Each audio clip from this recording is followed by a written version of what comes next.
Wunderschönen guten Tag. Schön, dass Sie. Hello, everybody. We're happy to have you all here. We'll be starting in a few moments, so please, would you take your seats? And once you're sitting, let me also remind you, when seated, you may remove your masks. The masks are mandatory when one is traveling about, walking, and the speakers will obviously not wear a mask either. So we will start soon. Thank you.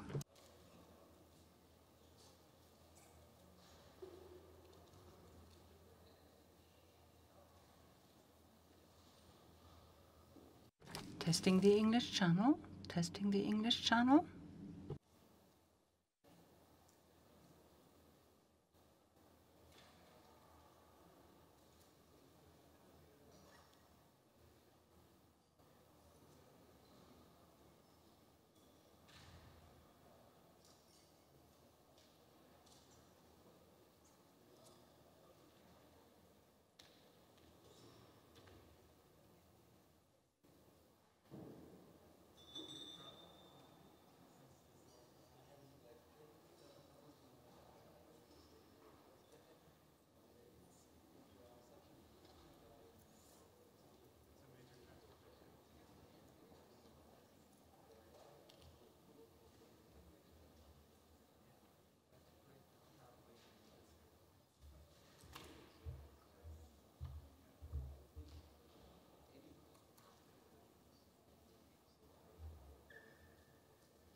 COVID-19 ist COVID-19 is a challenge for mankind, for every one of us.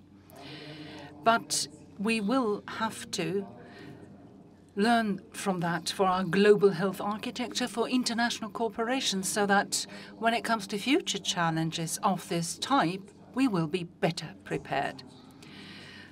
What in detail can be done is what we are going to discuss with experts and with you.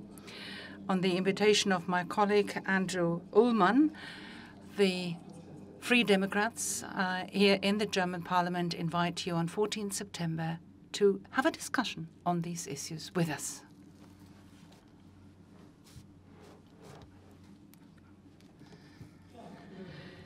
So, dear friends, ladies and gentlemen, dear speakers, colleagues, and audience online and offline.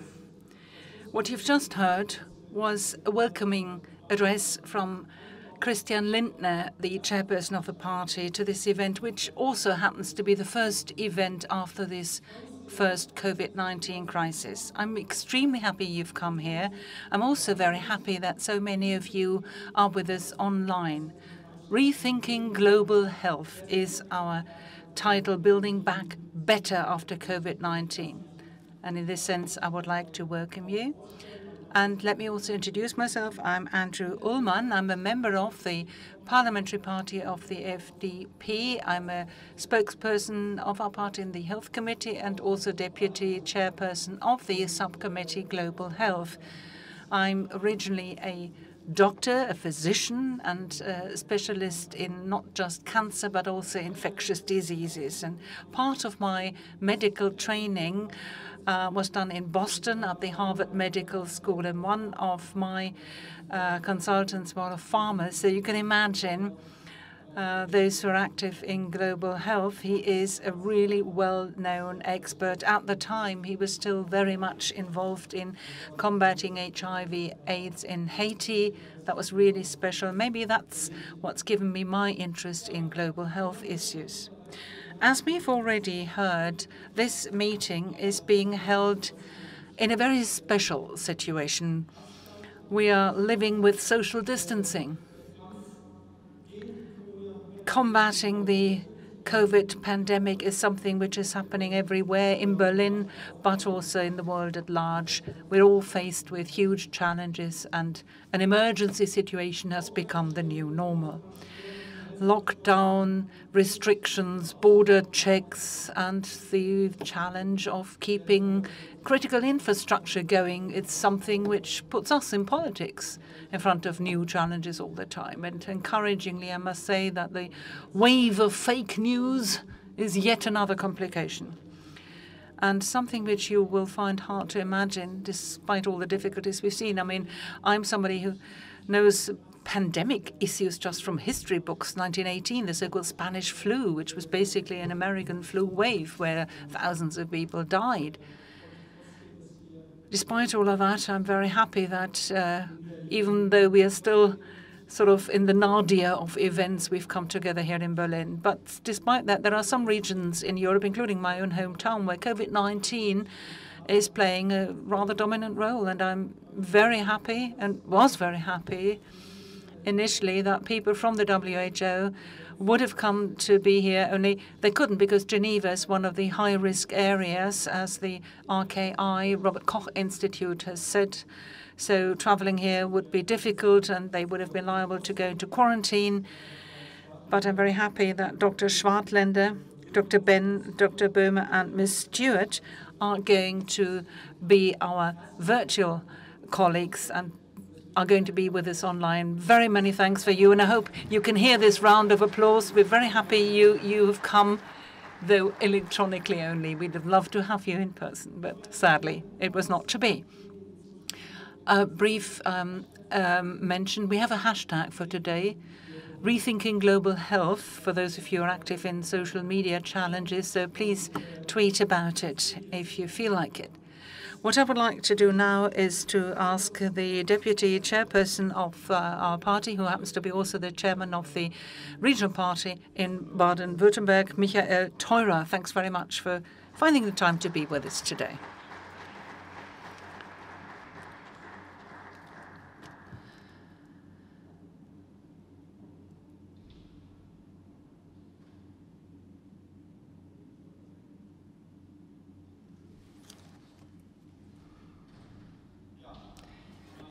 Well, ladies and gentlemen, first of all, let me convey the very best greetings of our federal chairperson, Christian Lindner. We are currently chairing, and rather preparing, our party meeting because session week is starting, and that's why he can't be with us in person. But I would like to welcome you, and I'll start by saying a very heartfelt thank you to all those who organized this event. It's the team of our health politicians and some other people. I see Christina Aschenberg, our health policy spokesperson. I can see Andrew Ullmann as the spokesman of the committee, and Mr. Echter, one of our leading foreign policy experts of our parliamentary party. Now, ladies and gentlemen, what we're discussing today, Rethinking Global Health, is an issue more topical than ever, which goes without saying. In some parts of Germany, it may be a rather illusionary safety, but we must say the pandemic hasn't been overcome. Time and again, infection rates are going up, mushrooming here or there, and in global terms, of course, the situation is very different anyway. When I'm looking back to my time in the European Parliament, I also remember discussions I've had with Susan Weber-Moosdorf. Some of the issues have already been mentioned. We've got experience with SARS, with MERS, with Ebola. And anybody who's recently been changing at Brussels airport will have been very well aware of that, because Brussels is the European hub which offers direct links into the Ebola regions of Africa. Nobody knows just how close we got to a global spread of the Ebola virus. And that is why today we should give some thought to how it is that we can shape global health policy in the future so that a pandemic of the scale of this COVID-19 virus can be combated effectively, and to make sure also, in general terms, that health protection will globally be enforced more stringently. We're speaking of the fact that a global pandemic cannot be resolved by falling back into national egotism. A nation-state idea doesn't give you protection against an infection. Border controls, if they do anything at all, will only give you a rather wrong type of safety, security, and illusion. We must make sure that we strengthen what we can do also for treatment and prevention.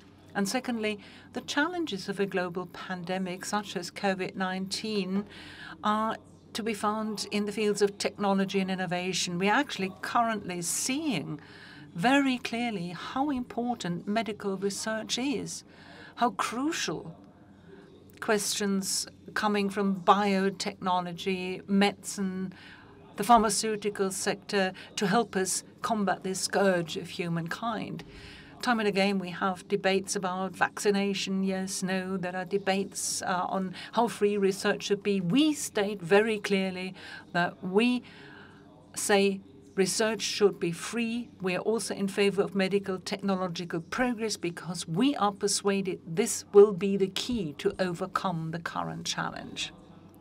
Ladies and gentlemen, just combating infectious diseases would not be sufficient. Obviously, it goes without saying that urgent health problems will have to be taken into account. The resistance against antibiotics, the deaths and morbidities occurring because of pollution in air, water, and soil. That is definitely something we need to look at. And as I've said already, we speak out in favor of an international, a global approach. And this is also why I'm so happy Dr. Schwartländer is with us. Greetings to Geneva. I'm very happy also that Dr. Leiter has come. Benvenido, Dr. Leiter. On behalf of all our guests, let me welcome you here.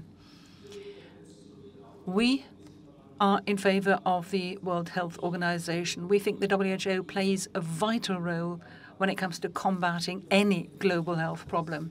We are not ignoring the fact there is a need for reform. This has to be addressed openly, but that should not deny the fact that criticism can be mentioned, solutions can be thought out, suggestions can be made, how the WHO can be changed into a more viable structure for the future. Because the COVID-19 crisis shows together we are stronger. And those who have good, well-developed structures, such as we've had the great grace to have them in Germany, are better off. Others will need our support. But we're certainly noticing that just being an industrialized nation doesn't protect you against any such virus. On the contrary, actually, it's the potential, the scientific potential of all humankind that we all rely on. So this means really, if we work together, we will be much stronger than if we look back, if we have a nationalist solo approach to everything. And that's why we've invited people to partake here in this conference. And thanks very much for everybody being here. And thanks for being willing to engage in a debate with us here this afternoon.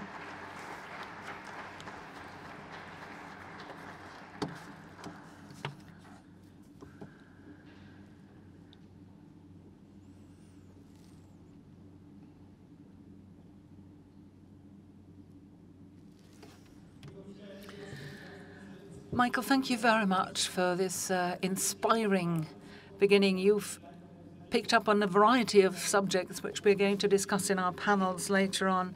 I think all of us here agree that there is one world, one health, and this world can only really be brought together on a multilateral level. And the other point you mentioned is really important as well. I think it's absolutely right when you said that national borders,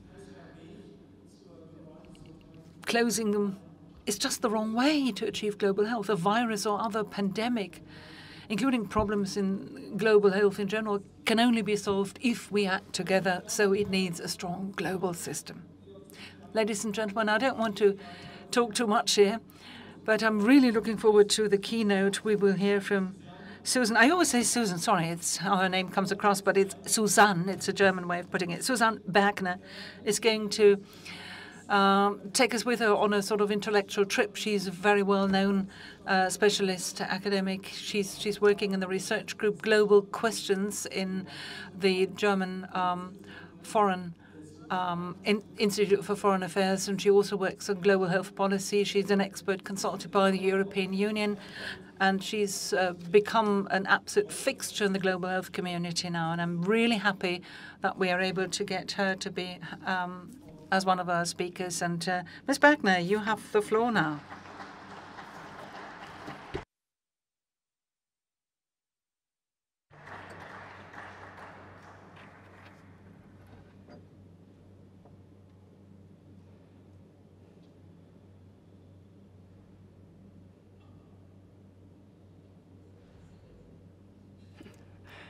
Quite flexible, the mic, that's good. Dear Mr. Ullmann, dear participants, and all of you who've joined us online, COVID-19 is making us all think in different directions, and our conduct and our behavior must be adjusted to the insecurity we feel. So aren't we all wondering, when is there going to be the first vaccine? And how is the pandemic going to develop in Germany and also globally? This new dealing with insecurities applies to everyone in everyday life, but also the global scene and also the global health architecture. The title of the event, Rethinking Global Health and Building Back Better after COVID-19, so a sustained reconstruction and re-establishment of societies and healthcare structures as a consequence of COVID-19. I would really like to take this title literally, and Mr. Ullmann already said that. We are going to play a little game. Let's imagine we meet again in 10 years' time, in 2030. COVID-19 has been overcome successfully. We have vaccines that were distributed fairly across the world. We have diligent political structures and our sustainable developments for health and well-being. So that's goal number 3. That has been almost attained. Germany is an international partner, and it has proven to be reliable and was even an engine of transformation, and is now even bearing even more responsibility. So what has happened in the meantime? What are the challenges that we had to face? And how did central players behave? Central actors, who are they? What are they? What's that term supposed to mean? Of course, the WHO, but also international stakeholders, countries, states, especially those that have the resources and are willing to be multilaterally involved. And when I talk about central players, I'm thinking of science, not only medical science, but also political and social science. The society both on a global scale and on a local scale, philanthropic stakeholders, foundations, public-private partnerships, many players are involved here. So, what's the first step? We need to understand global challenges and not just remain at the surface. First of all entities, all players involved have to perform an analysis of the situation and compare the results so as to see the challenges that we were facing. We all see that a successful fight and resilient health systems are what is required. I'm not just thinking of masks and what have you. No, it's the availability of trained health personnel, lab capacity, production capacity in various countries. It is just basic infrastructure, provision of water and electricity. The pandemic seems to underline gaps and to make them wider. Those are hit hardest that live in marginalized and vulnerable areas, so especially in the informal sector, and also the states that are under fiscal pressure. So crises get enhanced. We're also talking of the climate crisis and the connections with health pandemics. COVID-19 is thus not making it much easier to combat the other crises and at the same time fight the current pandemic. Multilateralism is now also occurring in global health. And that is a consequence, first of all, because of a lack of capacity to act of the states, less political will, and insufficient compliance with international rules, especially international health protection rules, because that is the crucial regulation regarding the fight against pandemics. Fragmentation of this landscape of players. I've already said that before, that there are so many states and organizations that are involved. So that doesn't make it easier to reconcile different interests and to respond adequately internationally. Another central challenge that I'd like to identify, well, that has been identified already, and that will be with us in 21 and 22, that's the just distribution of vaccines globally. So once more, the first step, talking about our imaginary situation 2030. So we need to analyze the challenges and be ready to act and change so that these challenges can be met. Let's talk about distribution of vaccines. How is that a global issue of justice? So medication, diagnostic tools, and vaccines were recognized as goods. So all people in the world should benefit from these goods in a just manner. So the price was not the crucial aspect for distribution. Central issues regarding just distributions were: how can we create criteria that are binding for everybody? So what is vulnerability as the main criterion of states? Where are the property rights and the production capacity?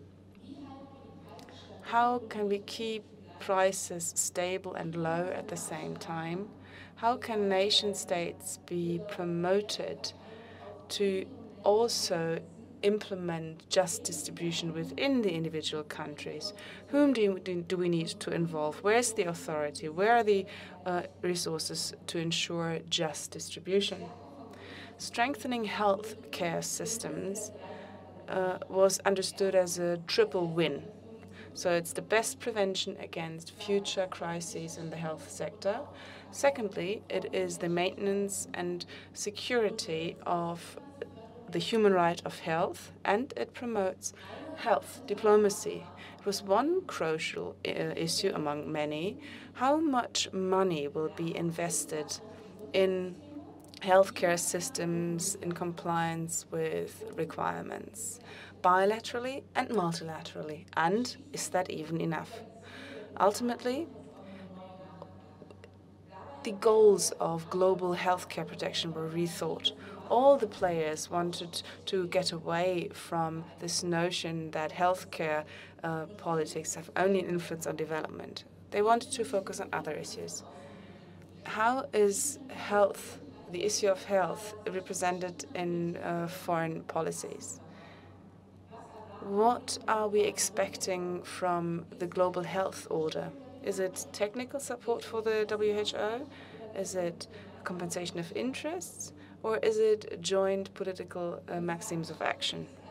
So in a second step, the right questions need to be asked that are associated with the respective challenges. And how do state players reconstruct society and international order, the international health order in particular, with the WHO as the core piece? And that brings us to the third step of our game that we are playing: hybrid partnerships. I don't want to enumerate all the players, but between states, civil society, scientific players, private players, and public stakeholders. So these were the trailblazing partnerships. This image that I'm trying to paint here, it's not rose-tinted. Of course, we have joint goals, joint objectives. First of all, financing the WHO and acceptance of its coordination role. And this question was also raised, which players and what else do we need from our old global health care order, and what do we no longer need? The players then said that digital solutions in crises must be accepted, implemented, and promoted. Local players need to be involved to create trust. That was also part of the general line of thought that was implemented. And long-term initiatives to create capacities. Globally, also for the sustained protection of healthcare objectives. So the first step was analyzing the situation and the experience. Then central issues were discussed. And lastly, joint implementation using hybrid partnerships. So let us now come back from 2030. Let's get back to this conference here today and look at further challenges and potential solutions.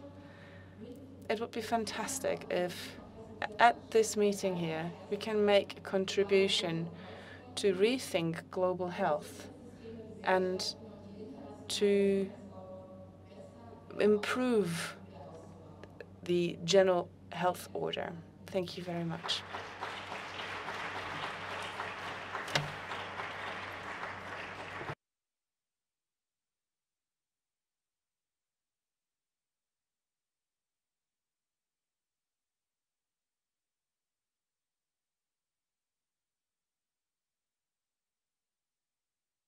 Liebe Frau Bergner, herzlichen Dank für diese spannende. Dear Ms. Bergner, thank you very much for these interesting thoughts. I was just taking notes all the time. I didn't even want to get up to the stage again. I think there's quite a lot of room for debate here. So in order to get started as soon as possible, I'd like to introduce Maike Voss. She's our host tonight. Maike Voss is health scientist, and she is the head of the research project for global health at Maike Voss. I met her quite early on when I started working here at Bundestag, and since then we keep bumping into each other at events regarding global health, and I'm so pleased that you're helping us out tonight. And when I ask Maike Voss to join me on stage, I'd like to also invite Ms. Schmuter for the first panel, Managing Pandemics.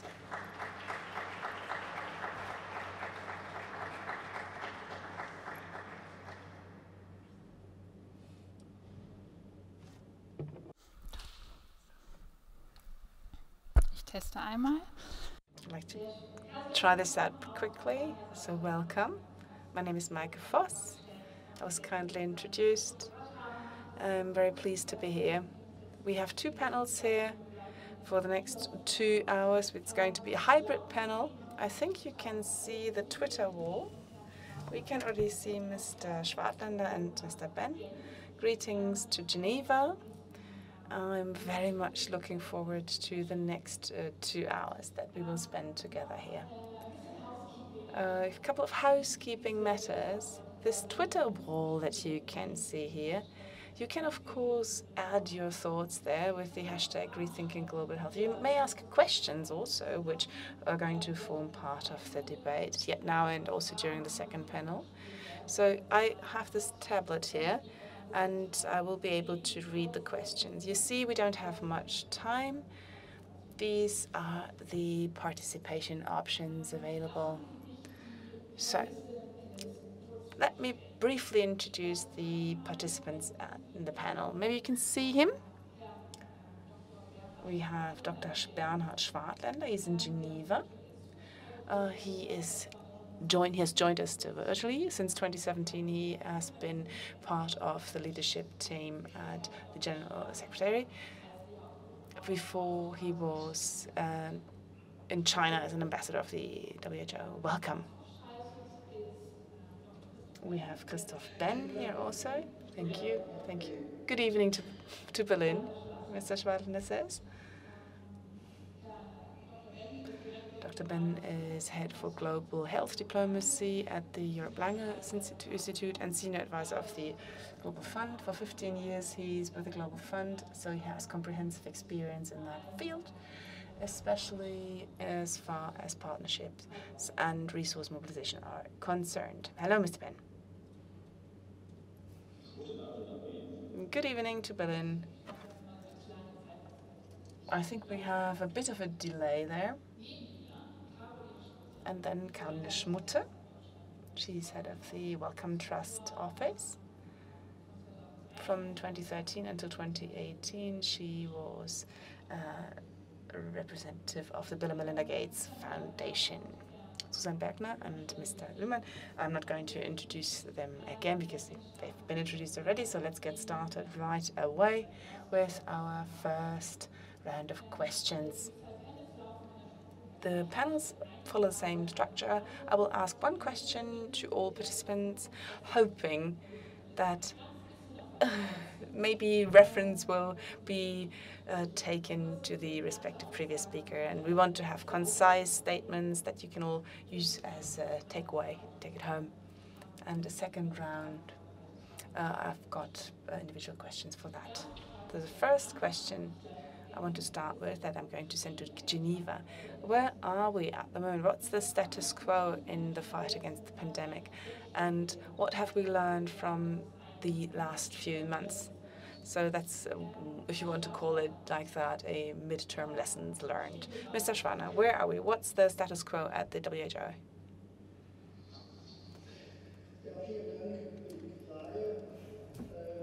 Thanks for the question. We are going to speak English. We have the English translation in the room and we can't turn it off. So it is easier for us to speak in English if we may, and I apologize for that in advance. Quickly, some highlights on the pandemic. One can probably say this may be the largest and the most severe pandemic in human mankind. We stand at 30 million reported infections worldwide, 1 million deaths, and alone last week there were 2 million new infections and 40,000 deaths that were reported.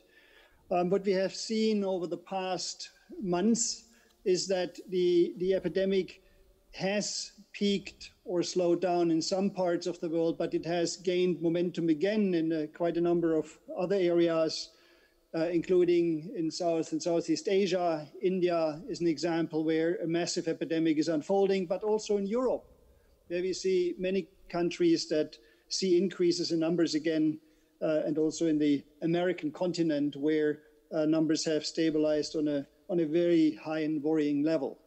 What we have also seen, and that's the good news, is that the proportion of those who have very, very severe disease and are dying has come down somewhat, but from the numbers I just gave you, clearly we are far from over, and we have to learn how to deal with the virus.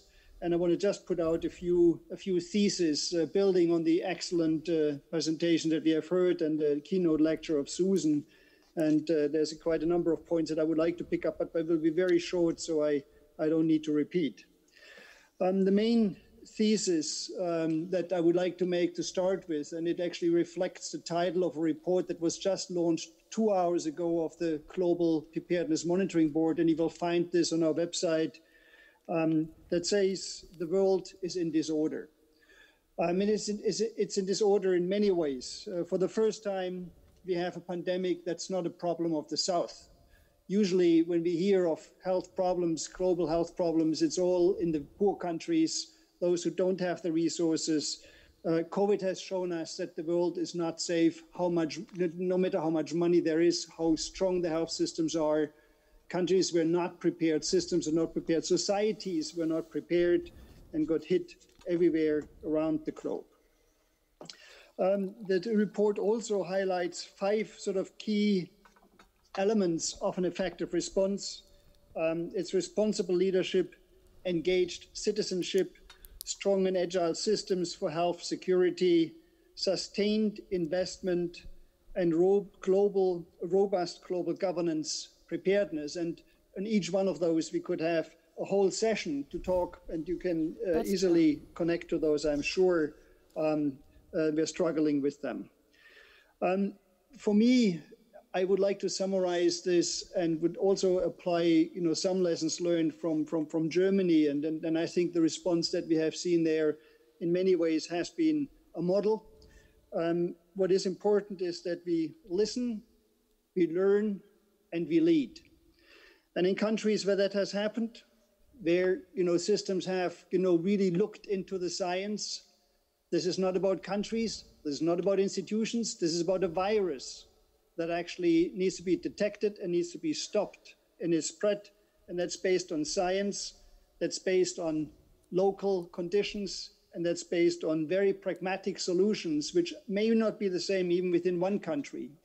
And that is one of the lessons that we also learned from Germany, where an initial weakness or apparent weakness in the federal system, which made it very difficult to have like a centralized approach and a strong, simple approach, was turned into a strength, because it is actually the local outbreaks that need to be recognized and stopped. And that, of course, happens in the local context and not in a central context. And it is also what made us not be able to travel to Berlin, because the Robert Koch Institute has identified Geneva as one of the places where the rates actually increased over the last few weeks to a level that one of like the traffic light systems that you have in Germany, developed in Germany, went on yellow and red, and therefore we were not able to travel within the rules that exist. But this is an example of how a scientific approach, a targeted approach, and a pragmatic approach is applied and will help to actually stop the virus. And we hope that, of course, the times will be better soon, so it could also come. Let me come to the last point. I try to be very short. We also need, of course, new tools. And there will be opportunity also in the second panel to go into more details. And I would like to very briefly highlight an effort that we have launched just a few weeks ago, a couple of months ago, which we call the ACT Accelerator. This is Access to COVID Tools Accelerator, where all of the relevant international organizations have come together to identify every single step in research, in production, in development and production of tools that we need in terms of vaccine, in terms of therapeutics, in terms of diagnostics, to make them available to everywhere in the world. And the collaboration that we have seen here, and Susan has just mentioned, I mean, the innovation in which we move together, I have not seen in 25 years in my career with the United Nations. So these are all very important things that we need to continue to develop. But let me stop, or let me finish my short introductory intervention with the note that only when everybody is safe, anybody can be safe. So we have to look into a global solution, and that's the best for every single country. I want to be very concrete. It is the best for Germany and the German economy if the world can open altogether. That can only happen if we are all together moving, like, for example, a vaccine, make sure that it's available to those who need it most everywhere in the world, not just in one country, everybody. That is the most efficient. That's the best economically, it's the best for the world, and it's the best for everybody. And we are really looking to move with you into a global approach to bring this virus down and open the world and come back to where we were, but in an improved world. Thank you very much. Herzlichen Dank. Thank you very much. These were some very clear words, I think, and that's really close to the narrative of global solidarity. If some of you who I see here still need headsets, you find them just behind you. Mr. Ben, perhaps you would like to continue. How do you assess where we stand now? And what is it that the WHO, or maybe during your own experience, what has been done so far? Thank you, and it's really a pleasure and honor to join you tonight for this very important session and discussion. So, first of all, I completely agree with what Werner just said. On the one hand, yes, the world is in disorder, but also I think it is fair to say that we've learned an awful lot over just a couple of months, not only about the virus itself and the COVID-19 response and the epidemiology of this virus, but we have also learned an awful lot about the international response. And what Werner just described, the creation of the ACT accelerators, about which we will learn more in the next session, has really been quite unprecedented and very fast. So I would say, in terms of the international architecture, yes, it can always be improved, but it is functioning. And we have increasingly the tools that we are talking about in these accelerators. We have, diagnostic tests. We have increasingly options for therapeutics, and the whole world, hopes that very soon we will have an effective vaccine. However, what is really lacking behind is an international financing structure that can make sure that the whole world will benefit from that equally. I think, Susan, you expressed that very well in your keynote when you said, all people should benefit equally. And we are way off that. The ACT accelerator is always calculating the amount of money they need just to make those tools available in all countries. And the gap is still huge. And that, although we do know, and it has been emphasized many times, and Bernard, you mentioned that as well, we do know that we are all in this together in this pandemic. This is one of the kind of few occasions where every country is affected, and we will not overcome this pandemic unless it is overcome in all regions of the world. So intellectually, we understand that, but what are we doing to really implement that? And we're all aware, what kind of unprecedented bailout packages have been approved in the kind of wealthy countries for very good justification to keep the economy going and to keep, employment going. However, I would characterize the response of many finance ministers in the north and the wealthy countries as the national response is whatever it takes, we will kind of finance. But when it comes to the international response, the answer is whatever is left.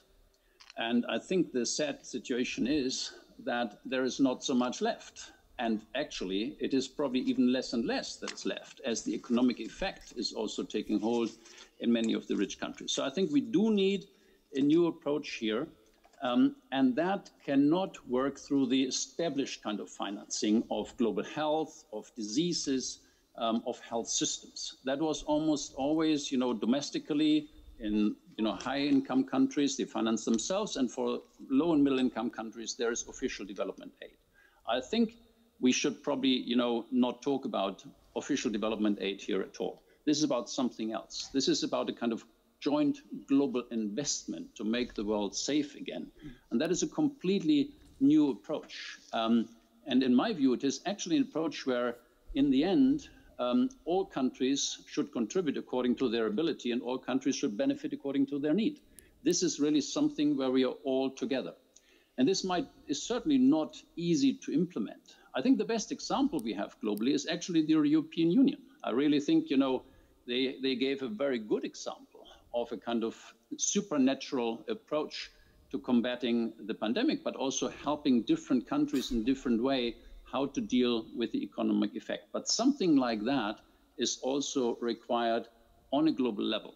So the theme of our discussion tonight is rethinking global health. And I think if we are rethinking, we really need also a completely new approach here, how we can possibly finance this global approach. For me, that is called global public investment. That is not official development aid. It's a different approach.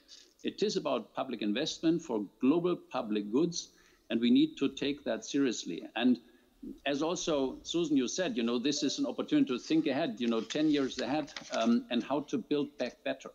I think this is an opportunity to rethink how we finance global public health through a new approach. And we need this kind of global public investment to really overcome this pandemic. So there is an opportunity, but there is still a huge gap. Thank you.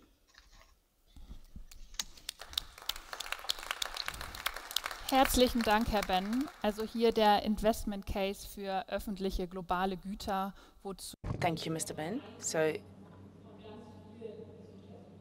vaccines are just one good out of many. So from the point of view of the research industry, so where are we?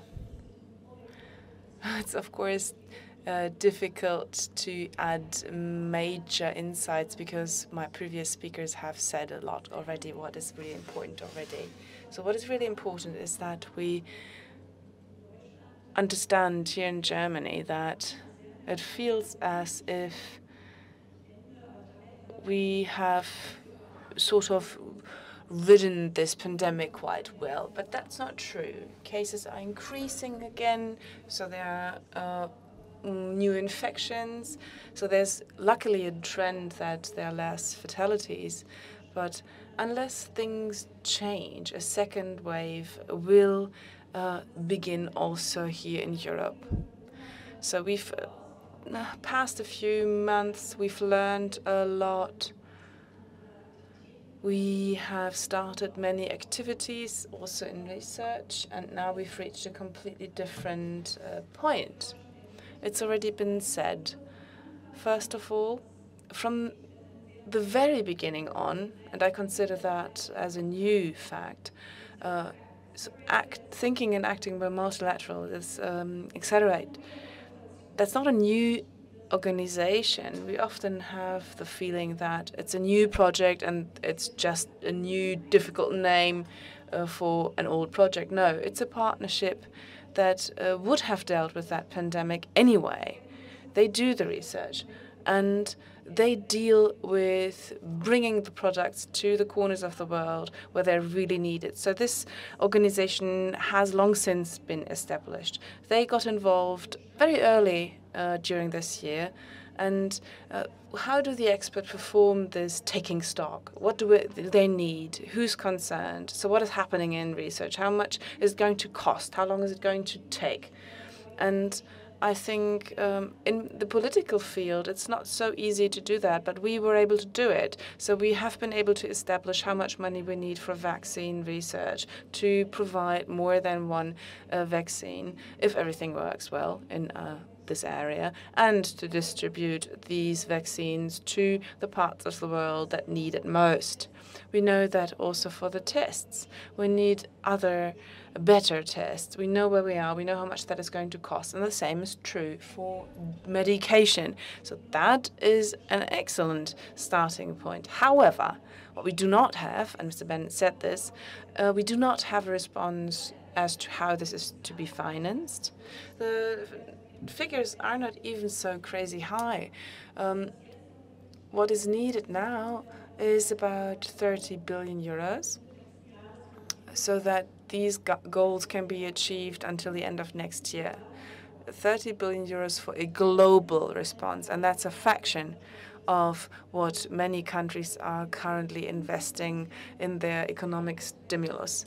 It's really a fraction of the costs that we will be facing if we do not have an appropriate response.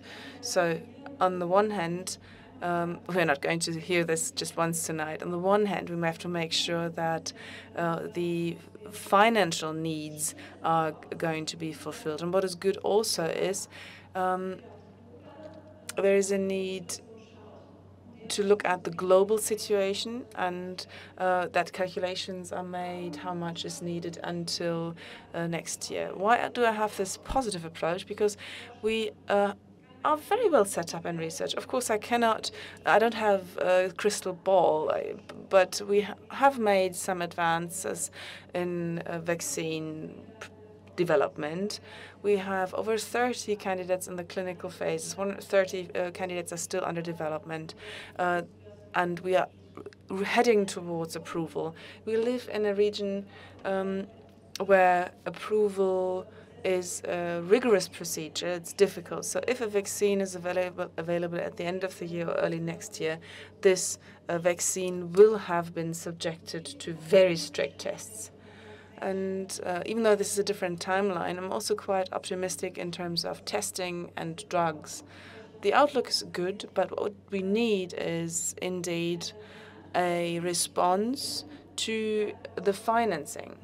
And we need to find something that lives up to this challenge. And this is different from the traditional development-oriented financing. Presumably, it is an issue of what is actually a good return on investment in society. So the investment will be more society-based. Thank you very much.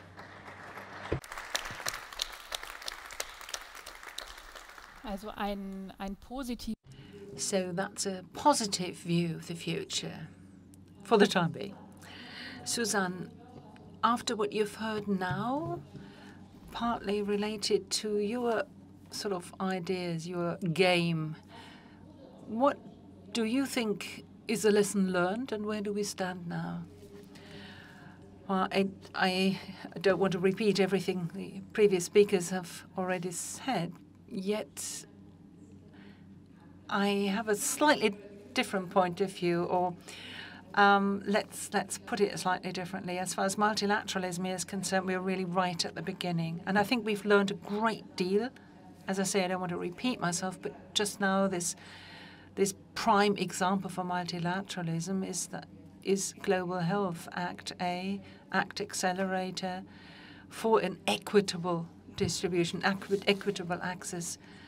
I think by 18 September, everybody can commit. And right now we're in the process where countries are committing to this mechanism. And we're seeing that it's not going to be a scientific issue. It's a political issue which drives them. And that's why I think there's a lot to be learned yet. And that's why I said we're still at the beginning. Because we have to think, how do we get stakeholders to join? It's a political issue. When do nation states say, yes, I will do this? How? Well, political scientists speaking here, sorry, don't be surprised. How can I sell this idea to my population? Why be committed globally to a level playing field? Level game is what we call it in political science. It's just one idea. I mean, it's not just nation states with other stakeholders as well playing a role. When will they be prepared to join in? But we're still at the beginning of such a sort of movement. And from the WHO point of view, it's also necessary to be more political, to be more successful at the end of the day, because that's what it's all about. And now to the question of lessons learned. I'd like to add another aspect, because I believe that what we have all learned is the fact that global health in general actually, are sort of mutually dependent with other fields of policy. So when we're talking about equitable distribution and whatever, it's not just the medical angle which we must use as a basis. There also needs to be a social factor that we need to include, as well as economic factors. And here we need to find the interfaces between them. And as far as that's concerned, we've learned a great deal in this pandemic, and that's what we can build on. Thank you.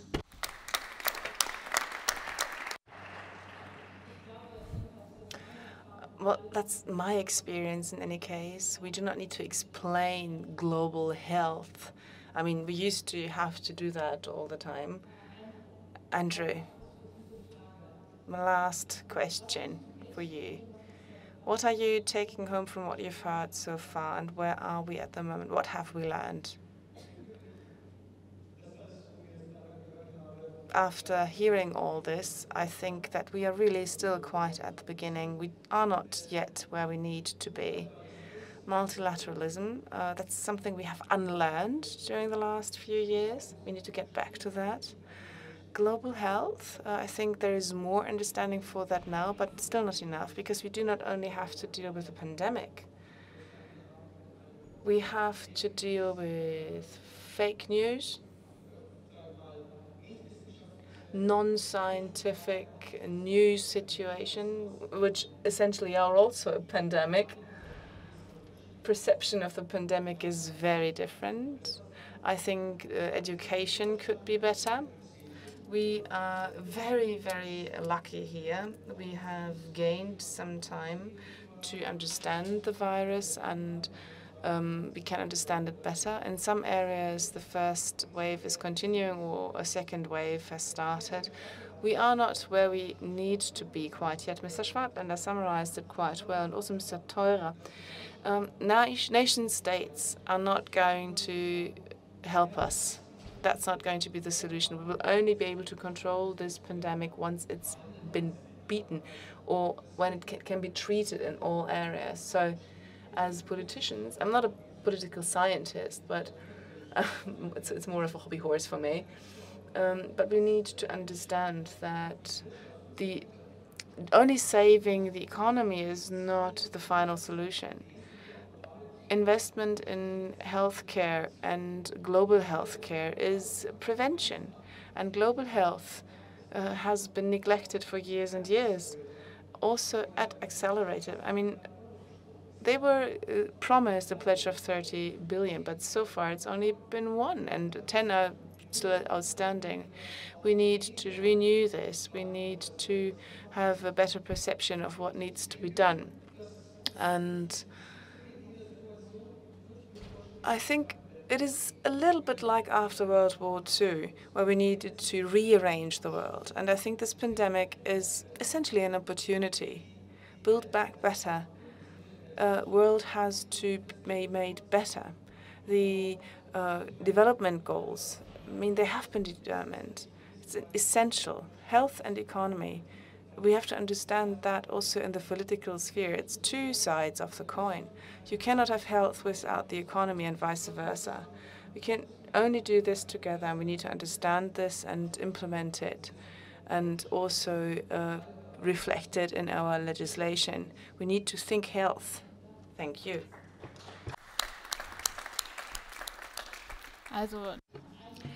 So there's a lot still to be done.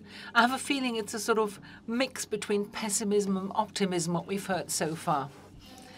Now, Dr. Schwartlander, once again, I would like to go into greater depth regarding the WHO here, because it's the WHO which is responsible for more than a health crisis. You have an absolutely giant mandate for health.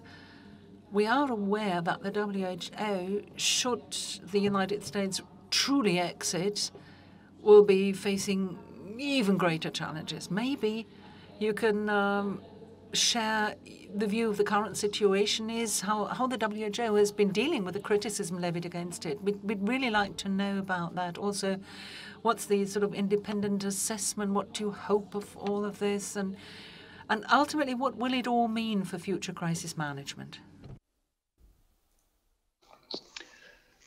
That's a big question.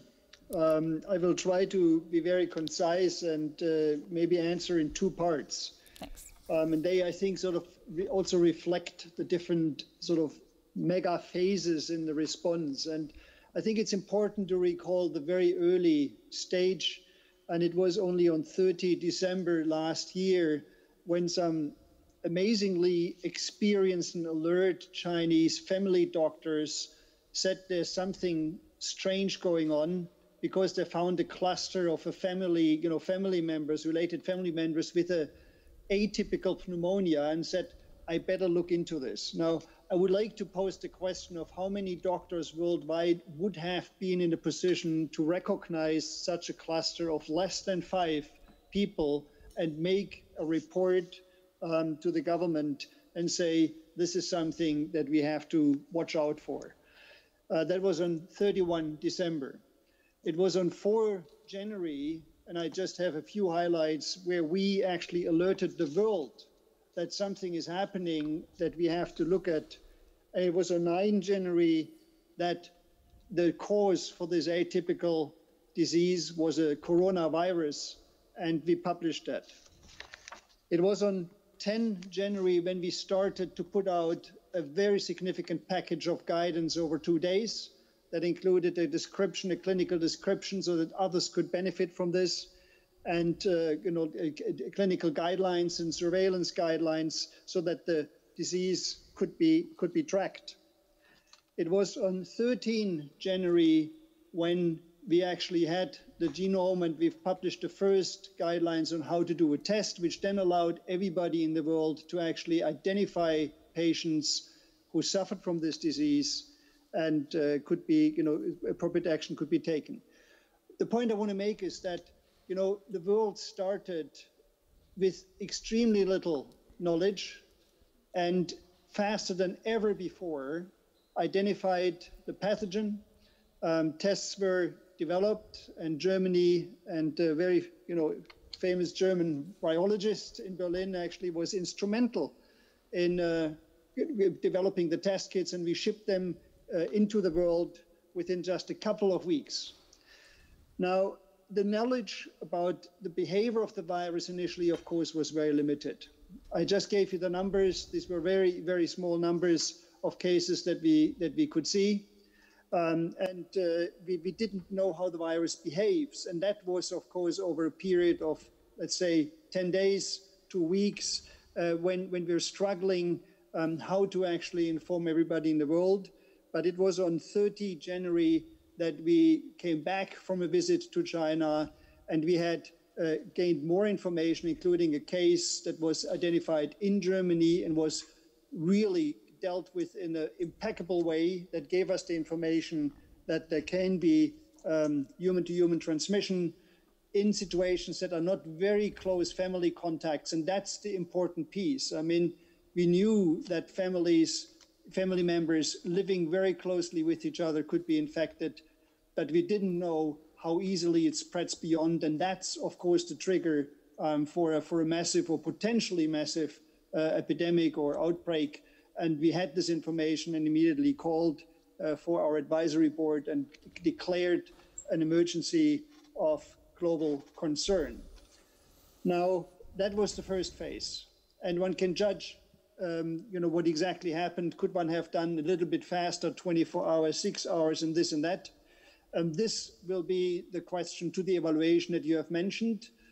Like after every health emergency that we deal with, we ask for an independent evaluation because we have to learn from it. We want the World Health Organization to be the best organization, and we have only one goal: to keep the world safe and keep people healthy. So we want to learn from this, and like in any other health emergency, we have asked, and we have started now setting up a panel to look into, to do an evaluation that will look, among other things, what exactly has happened and how could we possibly do better. However, I think we also need to be very clear that as of 30 January, within a few days, we had daily press briefings and spoke to the world. We had weekly briefings to member states, or more frequently when important information came. And at every single one of those, we warned with the same messages. And that was, at the beginning, when we declared the emergency, there were less than 100 cases worldwide. And the vast majority of those was actually exported from China, from people who lived in this initial outbreak and traveled somewhere. Only 8 infections had happened outside China. So there was a very limited number of infections. And what really counts is what happened after that. And there's a huge difference, and we have to learn from that again. There's a huge difference between countries, societies, how they actually reacted to this. We had Korea, a massive outbreak within a religious community where people were very closely together. They looked into this, they took the right decisions, and within a couple of weeks, the outbreak was brought under control and stopped. We had many other places like that, but we also saw many countries where infections were actually exploding, and it took forever in terms of an outbreak to actually get test kits out in the right quantities. And these are lessons to be learned. I mean, how can it be that in a world where resources are not, and in rich countries are not the limiting factor, that it takes so long to have the right approaches to diagnose, to treat, and move out. So we really have to look into that as well. How did all of us societies actually react to this when the knowledge was out there? That's the second part. Now, the third part, you're asking, I think you were asking also what happens with this, how do we deal with this massive shock to our system, where one of the major member states who has been a critically important partner for more than 70 years for the World Health Organization says we don't like this, we get out. And I don't want to go into whether there's any justification rationally to that, but how do we as an organization deal with this? The most important point here is that we say, for us, this is clearly not a situation that we would look for, and this is not even primarily about the money. I want to be very clear. The budget of the World Health Organization is less than the budget of a mid-sized hospital. That's the budget. The money that we need to bring a vaccine to everybody in the world is 0.5% of the stimulus packages that have been put out. I think a number of speakers had actually said, this is not like a development question. It's not the development budget. We help others because we have a little bit more. This is an economic imperative. If you want to protect your economies, if you want to protect your societies, the best way is to actually stop the virus.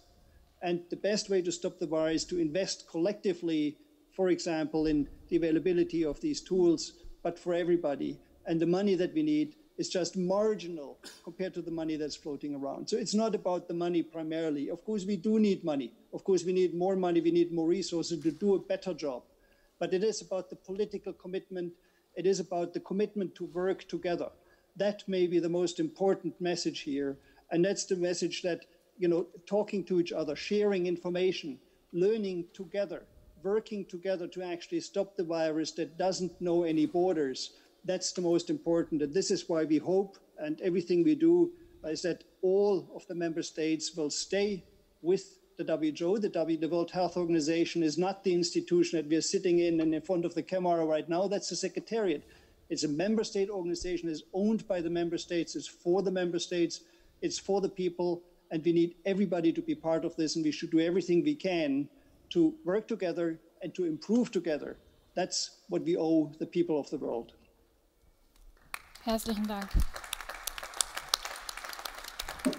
Ich glaube, I think this conference today is a celebration of Portuguese-German partnership to further strengthen the WHO. Mr. Ben, I'd like to continue. I read that you deal with digital solutions and digitized healthcare. That's why I sort of turned the question a little bit in that direction.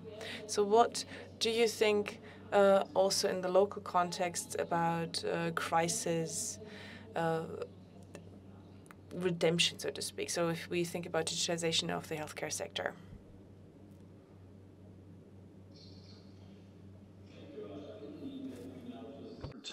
Point of the equation, we talk quite a bit about, increased global public investment. And Bernard, you just made the case again very powerfully. We do need more investment in health systems, in the kind of making them stronger and more resilient to viral pandemics. We need political commitment and political will in all countries and at all levels. But the third component is innovation. And it is true that digital transformation has a huge potential here, and that has the potential also to make health systems more effective and more efficient, so that it can function even with less investment. So we need this component as well, and we have huge opportunities here.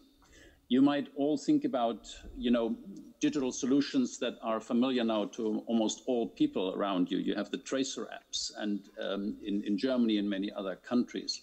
We know about the possibilities of telemedicine and so on that can be used in many countries also where there is a shortage of trained health personnel. But I would like to take a more systemic approach that, we are actually already in the middle of a digital transformation for health systems. And that again is something that is happening in all countries. In countries with very sophisticated health systems, such as in Germany. But the effect will probably be even much higher in lower and middle-income countries that can basically leapfrog many of the developments in strengthening their health systems. But it will not come automatically. And I would mention 4 factors that will be needed to really, help turning this digital transformation into reality around the world.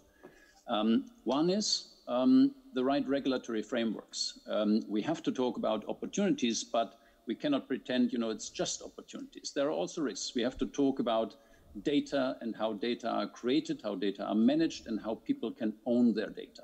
And I think here again, WHO has a critical role in setting the right regulatory frameworks for all member states. We have now an international commission that is looking at that, Governing Health Futures 2030. So I think this is a very important element, so that we look at that as well. We do have to look at the mobilization. People need to know, what are the opportunities, what are the rights they have, so that they can fully benefit from this digital transformation. Together with many other organizations, a new coalition, a campaign has been created called Transform Health, Health for All in the Digital Age. And the intention is to inform citizens around the world, particularly also the younger generation, what are the opportunities so that they can really benefit from this transition. We need more research into digital health and artificial intelligence, and also there, international efforts are underway, including a new research collaborative created here in Geneva on digital health and artificial intelligence. And again, with the perspective, not to benefit only those living in high-income countries, but as a global effort, as an international organization, so that, all citizens of the world can benefit from that. And finally, coming back to my original topic, it does need financing. I mean, we do need, additional financing, particularly in low and middle income countries, so that they can fully, benefit from these opportunities in digital transformations. And that needs to build on local strategies, national strategies, and costed plan that can then be discussed. But with that, I do believe that it can also make a huge, difference in our response to COVID and to future viral pandemics, because let's not forget, COVID-19 will not be the last viral disease that is affecting, the whole world. And using intelligently these digital tools, particularly also connected to diagnostics, so that we have a much better surveillance system starting at the community level in the future, much faster ways to make this information available, I think is a way how we can make our world safer and more secure. And by doing that, build back better health systems in the future. Vielen Dank, Herr Ben. Ich höre da I can hear that this is a song of praise for preventive work in the future, particularly on the basis of digital solutions. Thank you. The sun is blinding me so much that I can hardly see the people sitting on my right. Caroline, I would like to do a bit of a deep dive into the current status of research and development regarding therapeutics and diagnostics. Because given all the measures and tools we have available, sanitizing, physical distances, mask wearing, where do we stand and where should we go? At the beginning, let me add one thing to what Dr. Schwartländer said regarding the WHO reaction, which is very important for the research part of it, because at the beginning of February, very early on in this whole process of recognizing that, yes, we may well be dealing with something which is turning into a pandemic rather than staying in Asia or China. Early on, the WHO, very, very few days after this hot phase Dr. Schwartländer represented, actually got hundreds of scientists from all over the world together. And they did this so fast, saying, there is this new pathogen, it looks really seriously. What do we need research-wise?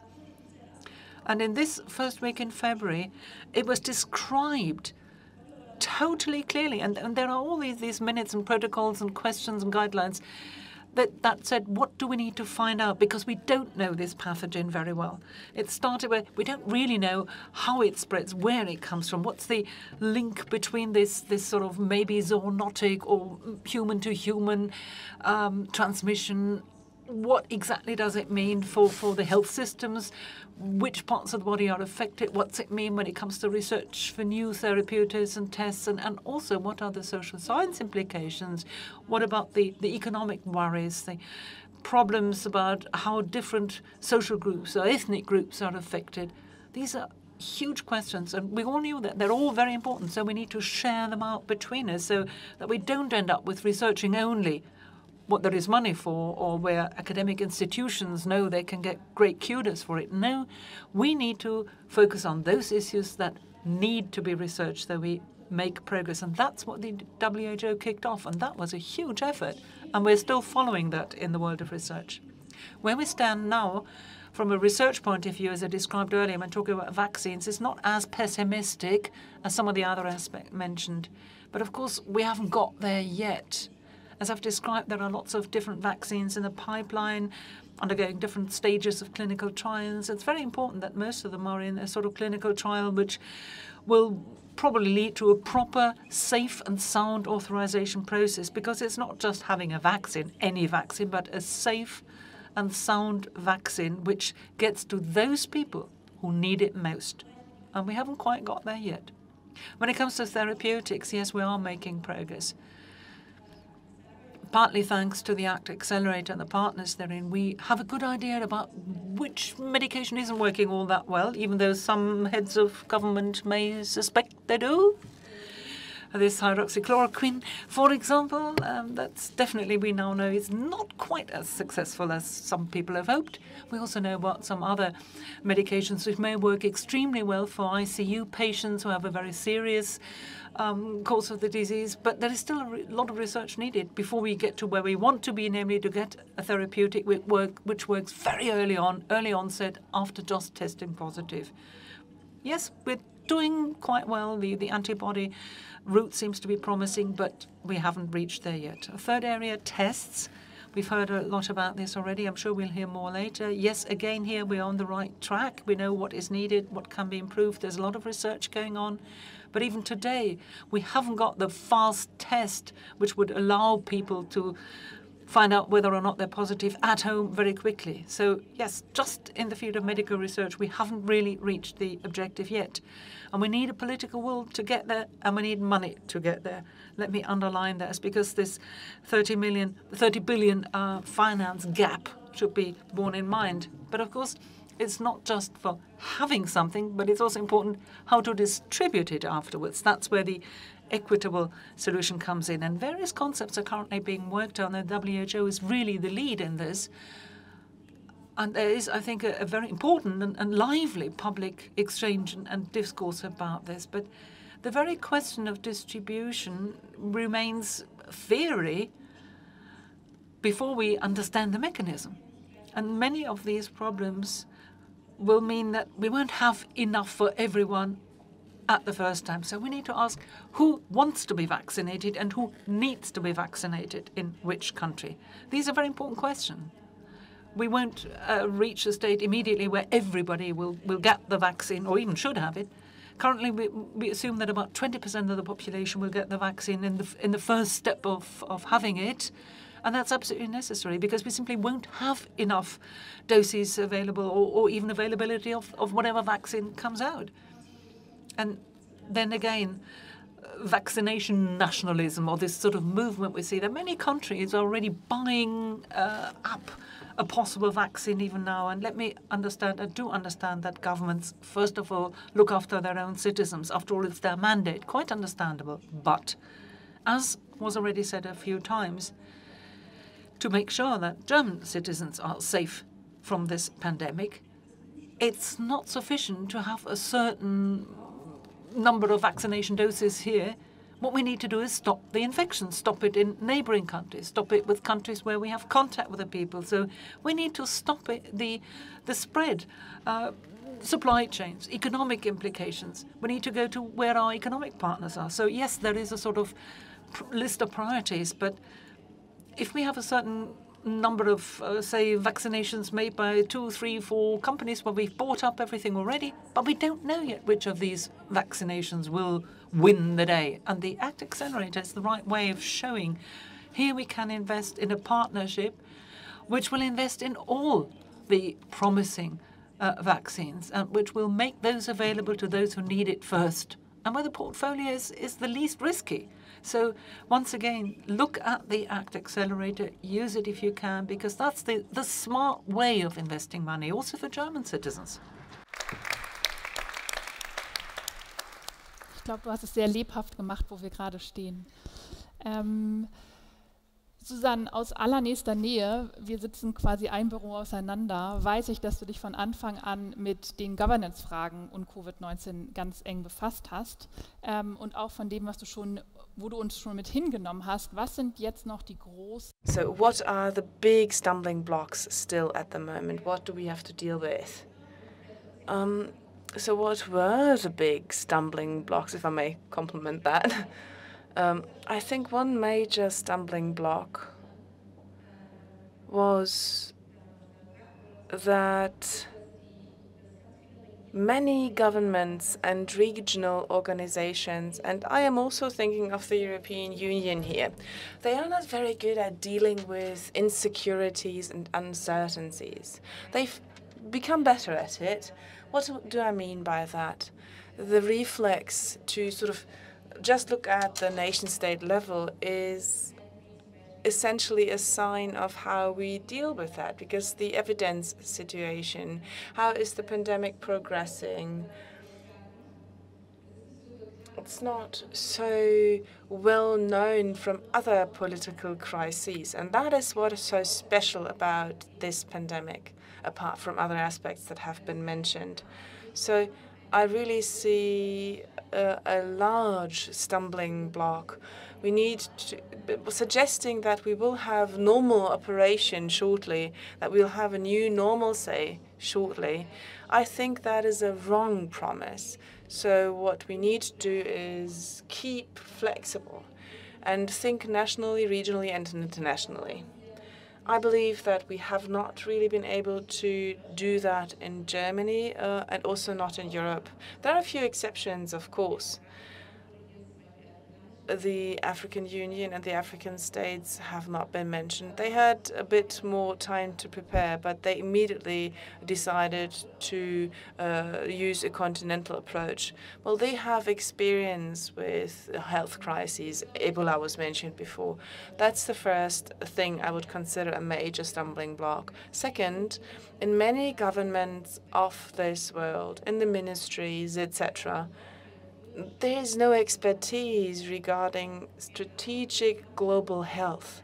We just don't have the people that are able to deal with it on a strategic level to provide sustainable solution approaches at the beginning or even before a pandemic. I'm thinking of health diplomacy, etc. here. At the beginning, we were all not really good at following this mask diplomacy, if you want to put it like that, face shield diplomacy. So how can we use health policy to increase multilateralism? And I think there is not enough capacity in many governmental organizations. And the third thing, if I think about stumbling blocks, there is this gap between expectations and capacity and ability to act. This aspect of resources. I mean, what do I expect from the World Health Organization as a crisis manager, and how many resources do I make available to it? So this is sustainable financing, this global public investment. I think that is quite neat, but it's also about political accountability and commitment. So authority issues have to be resolved, and the WHO needs to be accepted and recognized as an authority and not just one member. It's more than that. Only that way it can perform its coordinating role and assume leadership during the crisis. Ich bin gespannt auf. I'm really curious about the recommendations that the international panel of experts will come up with, which is currently evaluating WHO crisis management, because I can imagine they may well be going your way as far as role and authority of the organization is concerned. Andrew, as a final comment for this panel, you said earlier that right now Germany is looking a little better than some others in this crisis. I would expect that post-crisis, Germany will be ascribed, let's say, a larger role in global health, and there will be higher expectations on Germany too. So as far as the updating of the global health strategy in Germany is concerned, that's one thing. But what do you think is what we need strategically, politically here? And where should crisis management move? I think there are quite a few issues strategically. When we're starting with crisis management, something has gone wrong because we got into a crisis in the first place. It would be nice not to have one.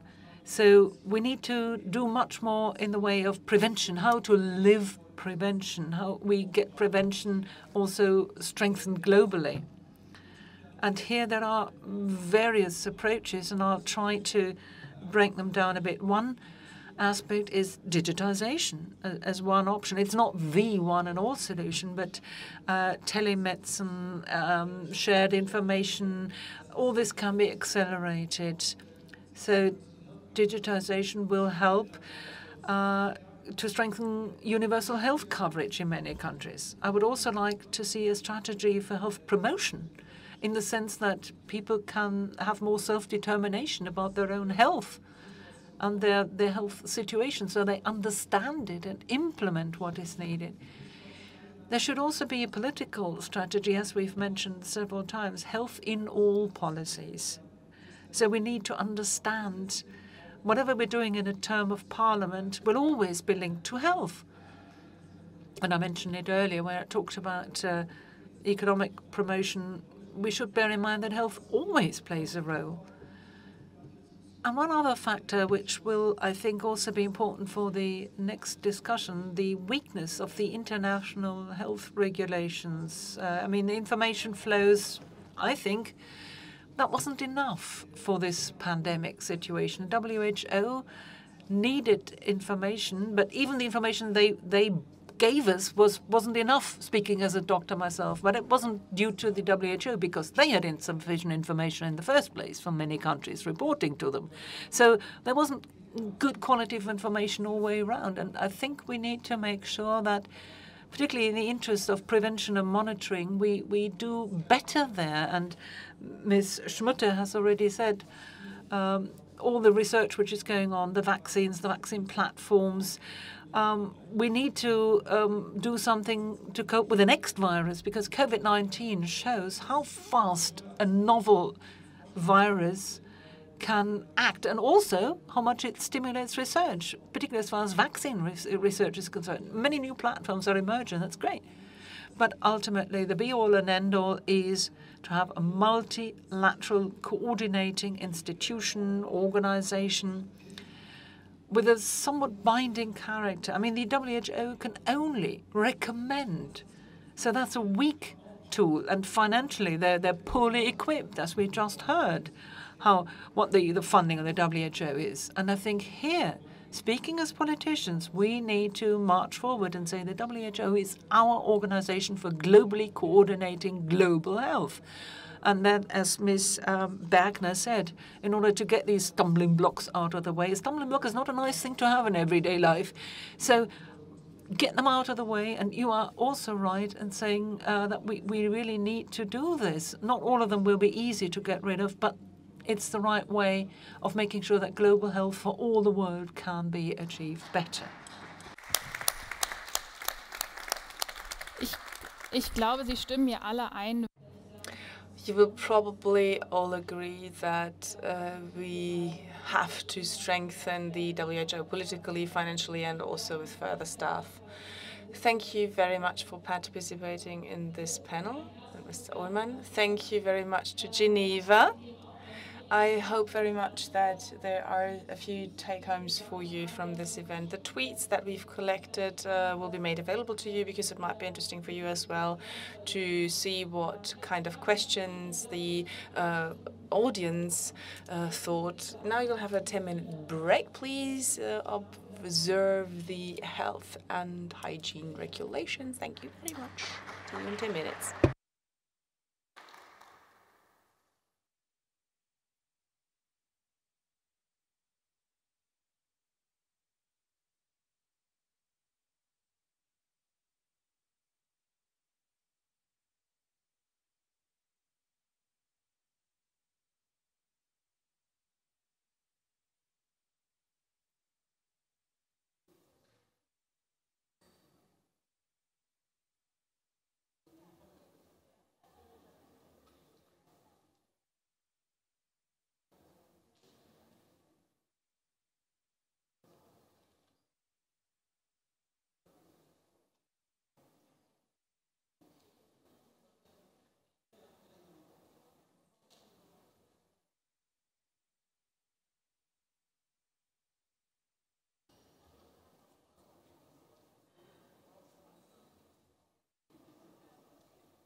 Kann ich ja, jetzt habe ich einen Ton. Vielen Dank.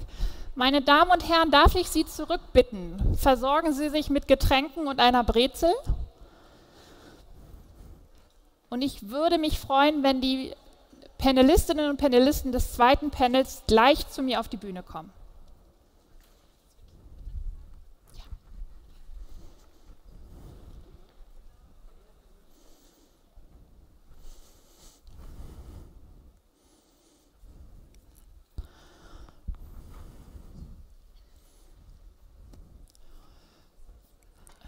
Bettina?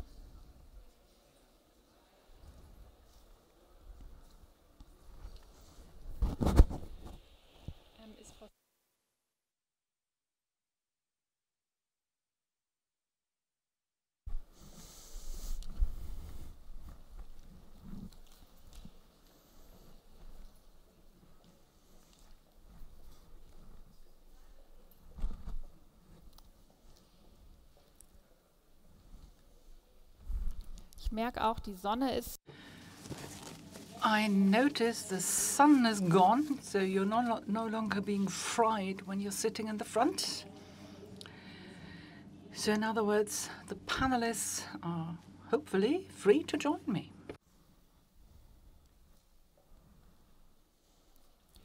Wie Sie möchten.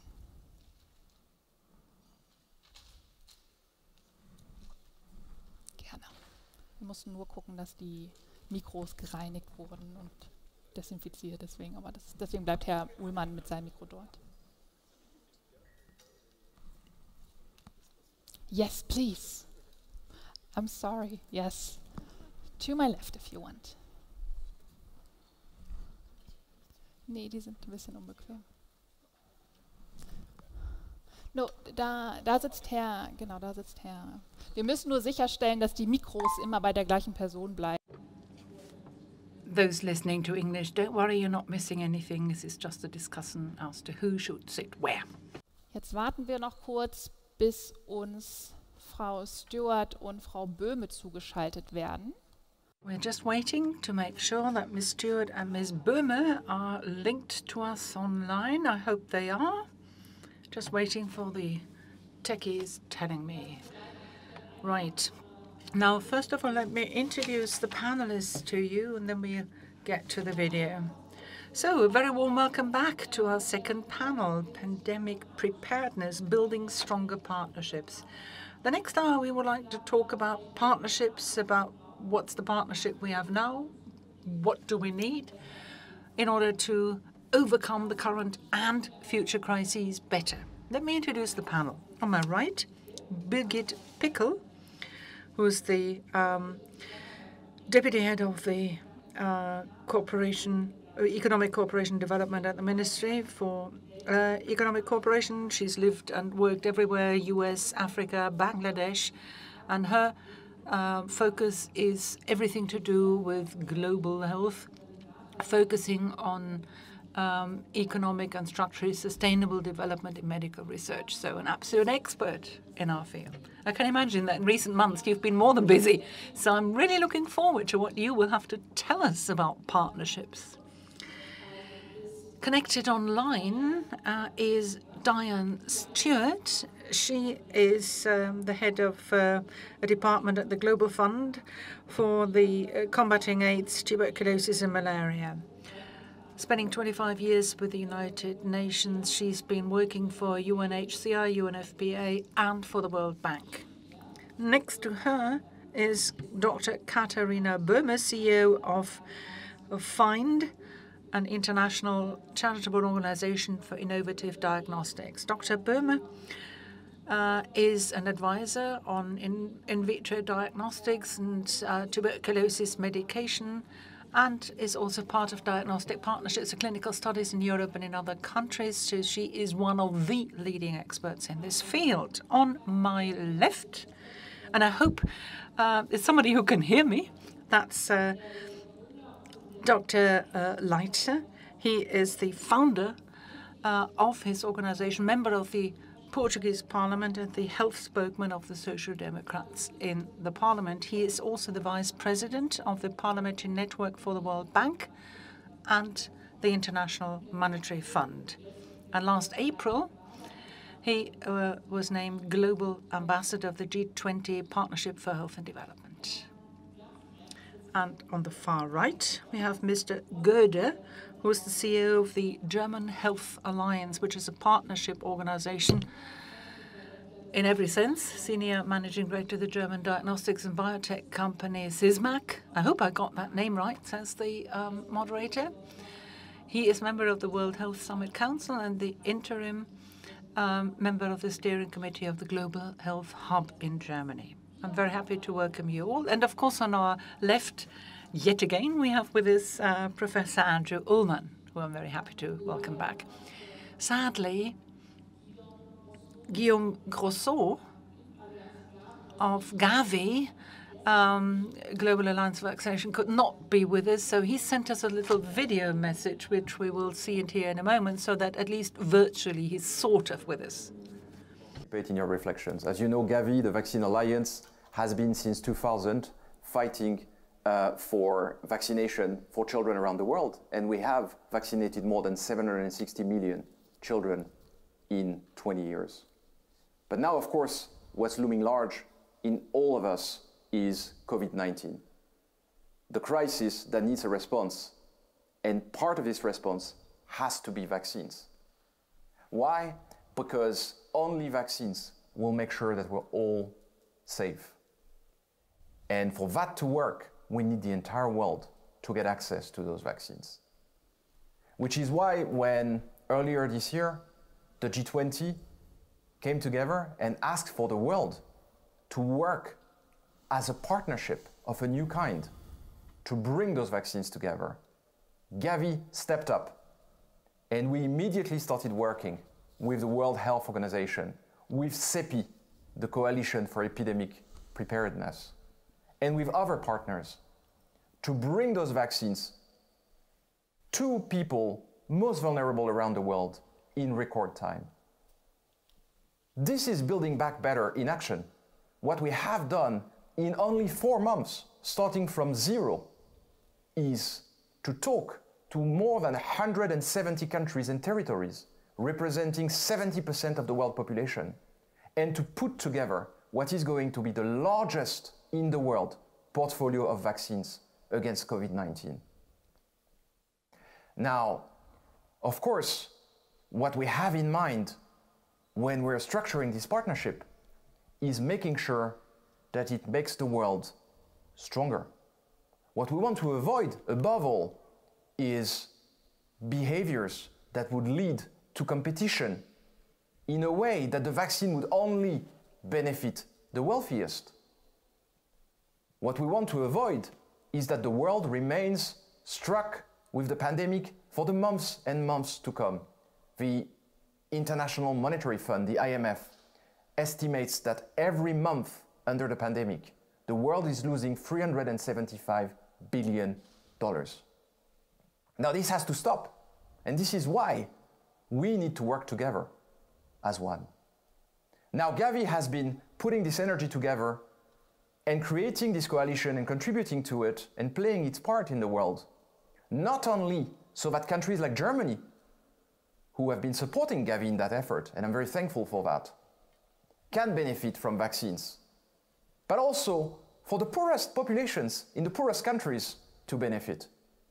What we want is that everybody, no matter where they live, get access to the COVID-19 vaccines as soon as possible, which is why we have also created what we call the COVAX AMC, which is a mechanism that will help get millions and millions of doses for the developing countries. Now this effort will pay off, and I'm convinced that we will put an end to the global pandemic. But if I can finish on this note, I think this should tell us a lesson for the future. Because if the world can come together for something like COVID, then the world should come together for other things, so that we're safe and so that the world we build is sustainable. That's building back better for me. The lessons of COVID is, yes, we can work as partners, bring all the players, public and private, the corporations, civil society, the governments, everyone, to solve a major threat to public health, if that has been possible with COVID, then we should continue to do it for everything else. Thank you very much.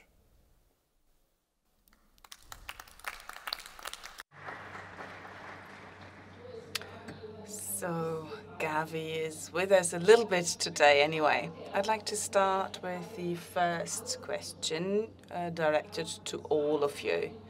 So the pandemic is a wake-up call for solidarity and increased international cooperation. We've just heard that. In my research, I work with governments issues a lot, and one credo is not yet another organization. We've got so many already.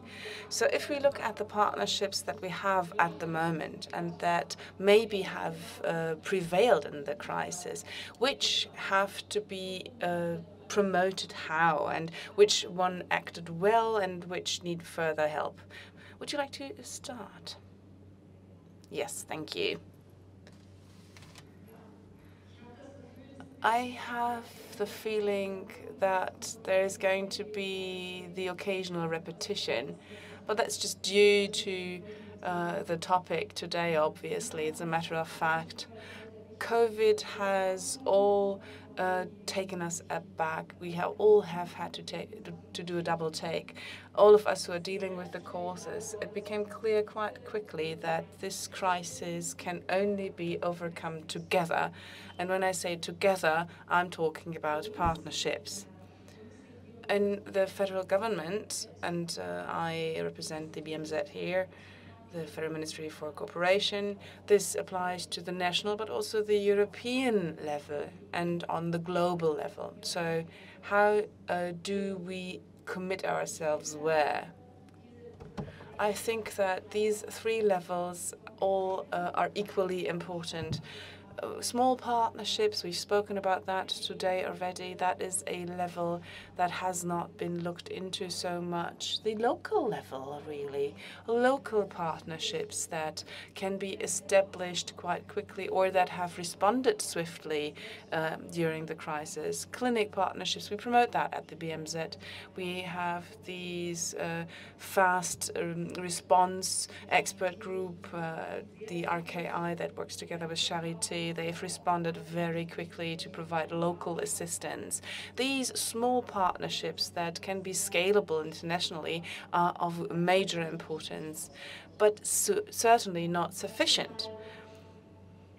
Nationally, that is one small contribution. And as the federal government, of course, we are involved in the European Union, and partnerships are made as a Team Europe. That's the approach that has been established during the corona crisis, the COVID crisis. We are all committed to resolving this COVID problem. In the EU, the BMZ does not do that job, but provision on site, supplies on site.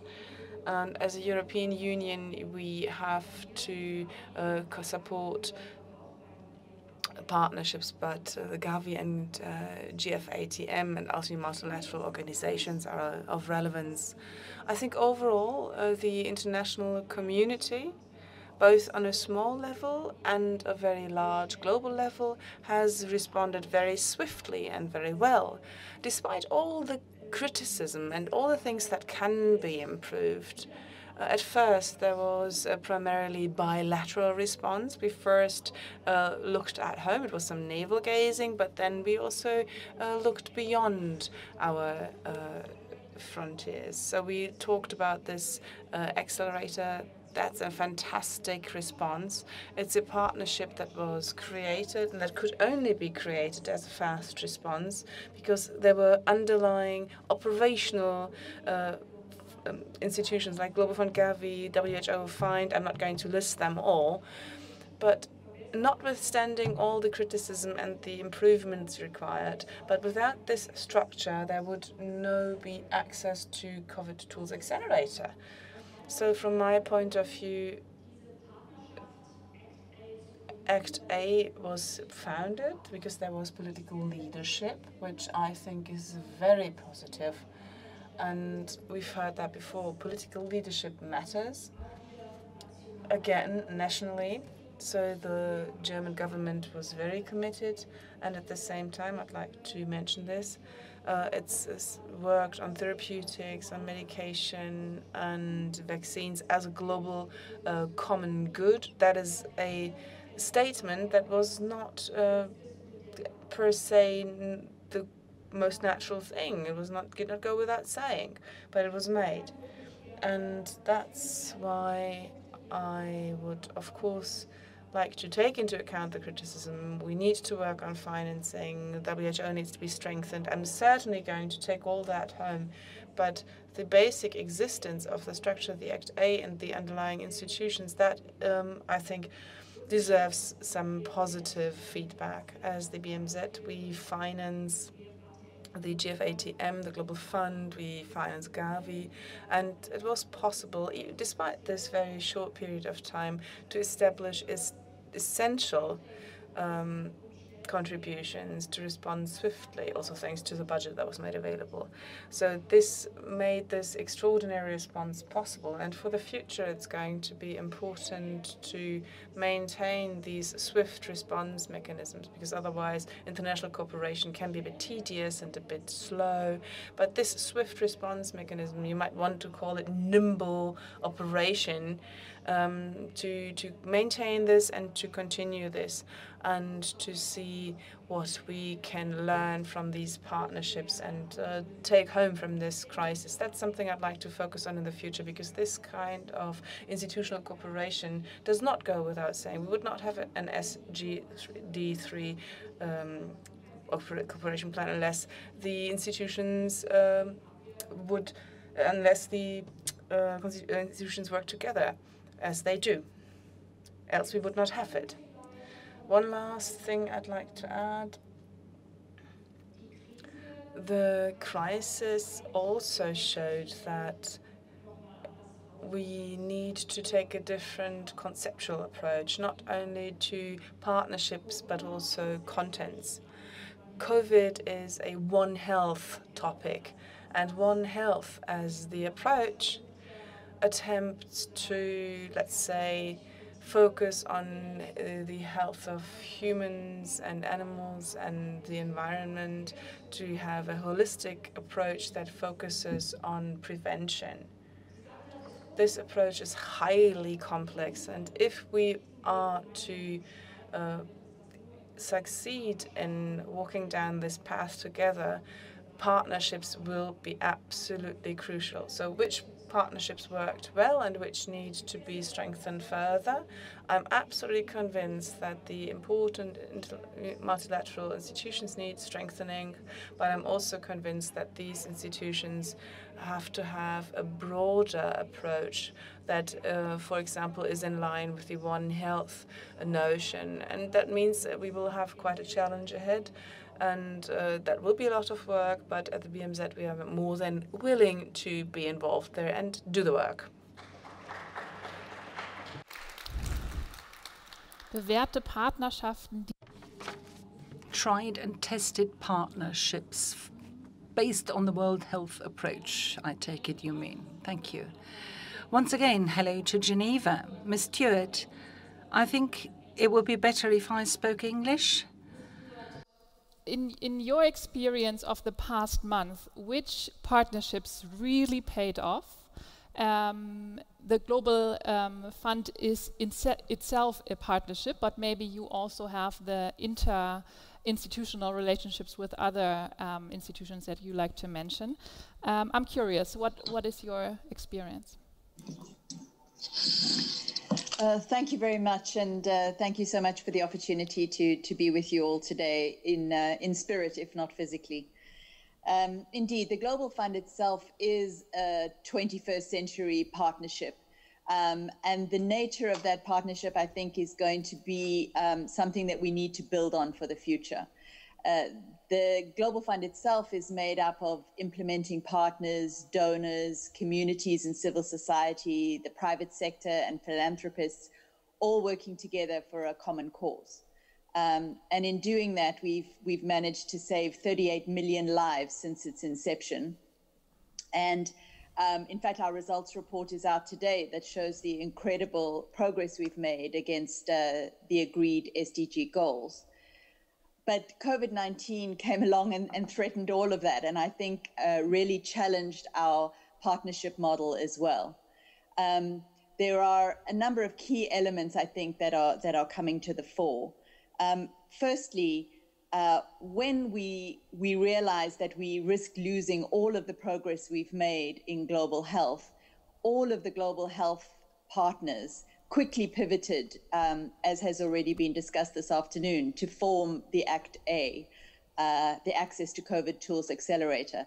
And the Global Fund was extremely proud to be a leading partner within the movement to collaborate and partner to solve the COVID-19 crisis. In doing that, we not only work together with our external partners across the global health landscape, but also with the Global Fund partnership itself. And we pivoted and immediately made, to date, $723 million available for our implementing countries to be able to fight COVID immediately over the last few months.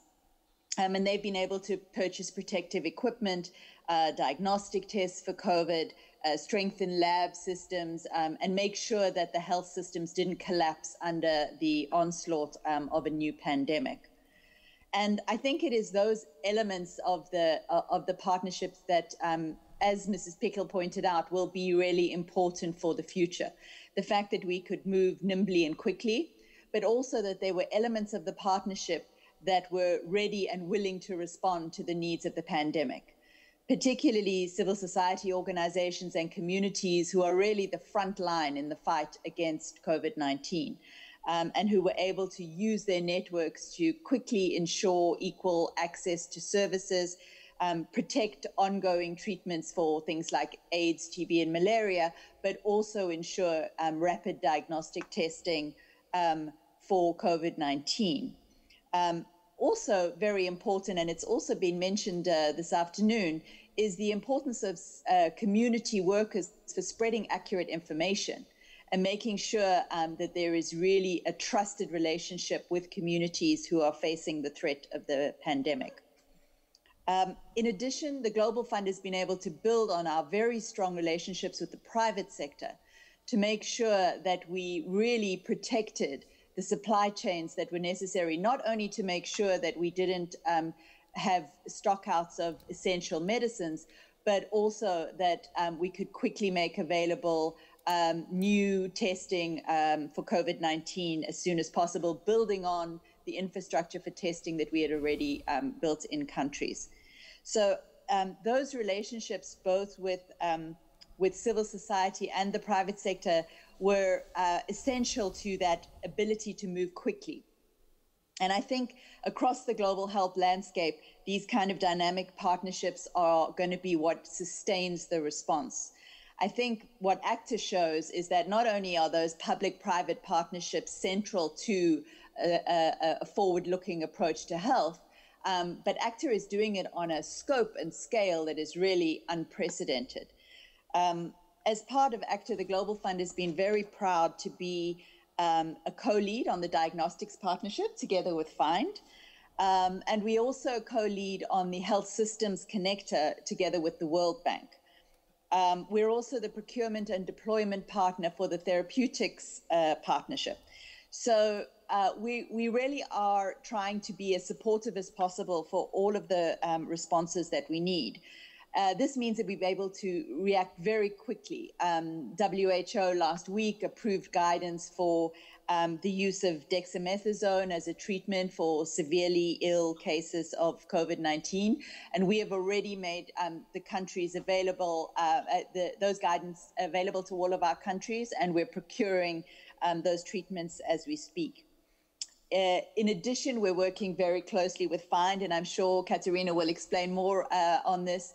But the Global Fund has not only worked hard to make sure that low and middle income countries get some access to the available diagnostic testing, the PCR tests that are currently being used in countries, but we're also trying to secure volume for low and middle income countries for the new antigen rapid diagnostic tests that we hope will soon be available. So all of these activities, I think will be essential to being able to make progress against COVID-19. And the elements of the partnership that have been proven over the last 20 years are proving invaluable for this response. I think the challenges we face are really around funding and production capacity.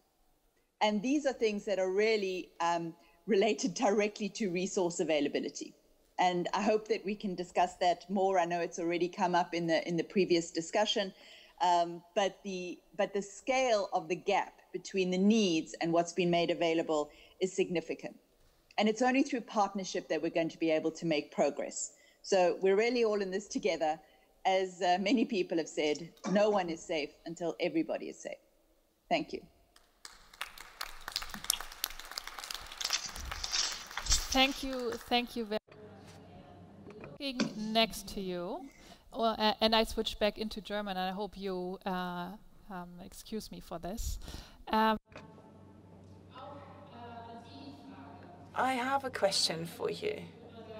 FIND, of course, is an organization that many who do not deal with global health so much do not know as a global organization. Maybe you can tell us a little bit more about the organization.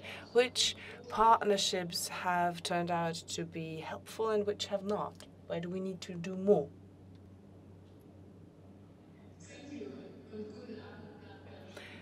Good evening to Berlin. Thank you.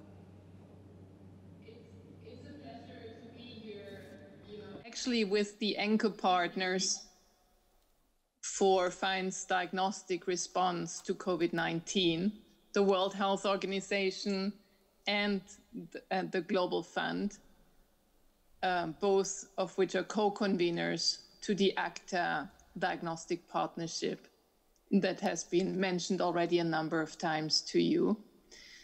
I'm very pleased to be with you because I feel that we are at a crossroads for diagnostics. We are at a point where we have the first antigen rapid tests available now for rollout to countries.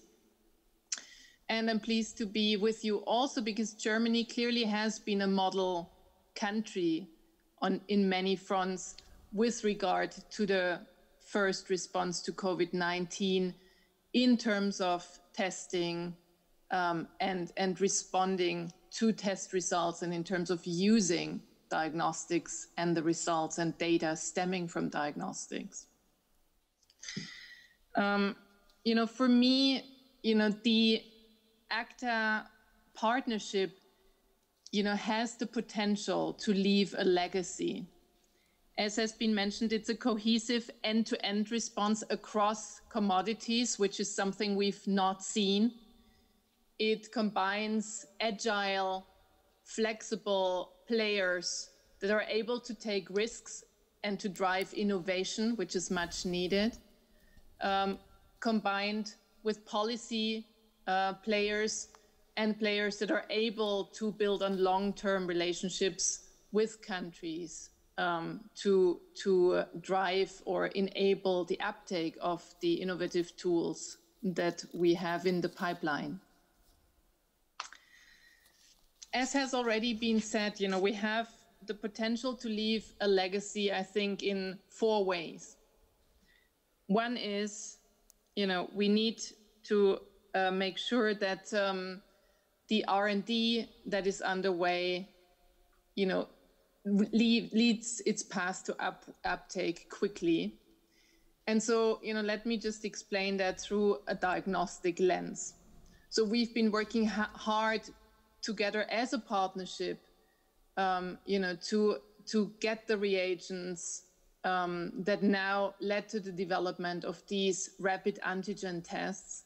We've been working with the World Health Organization on multi-center evaluation studies to determine which tests meet the requirements.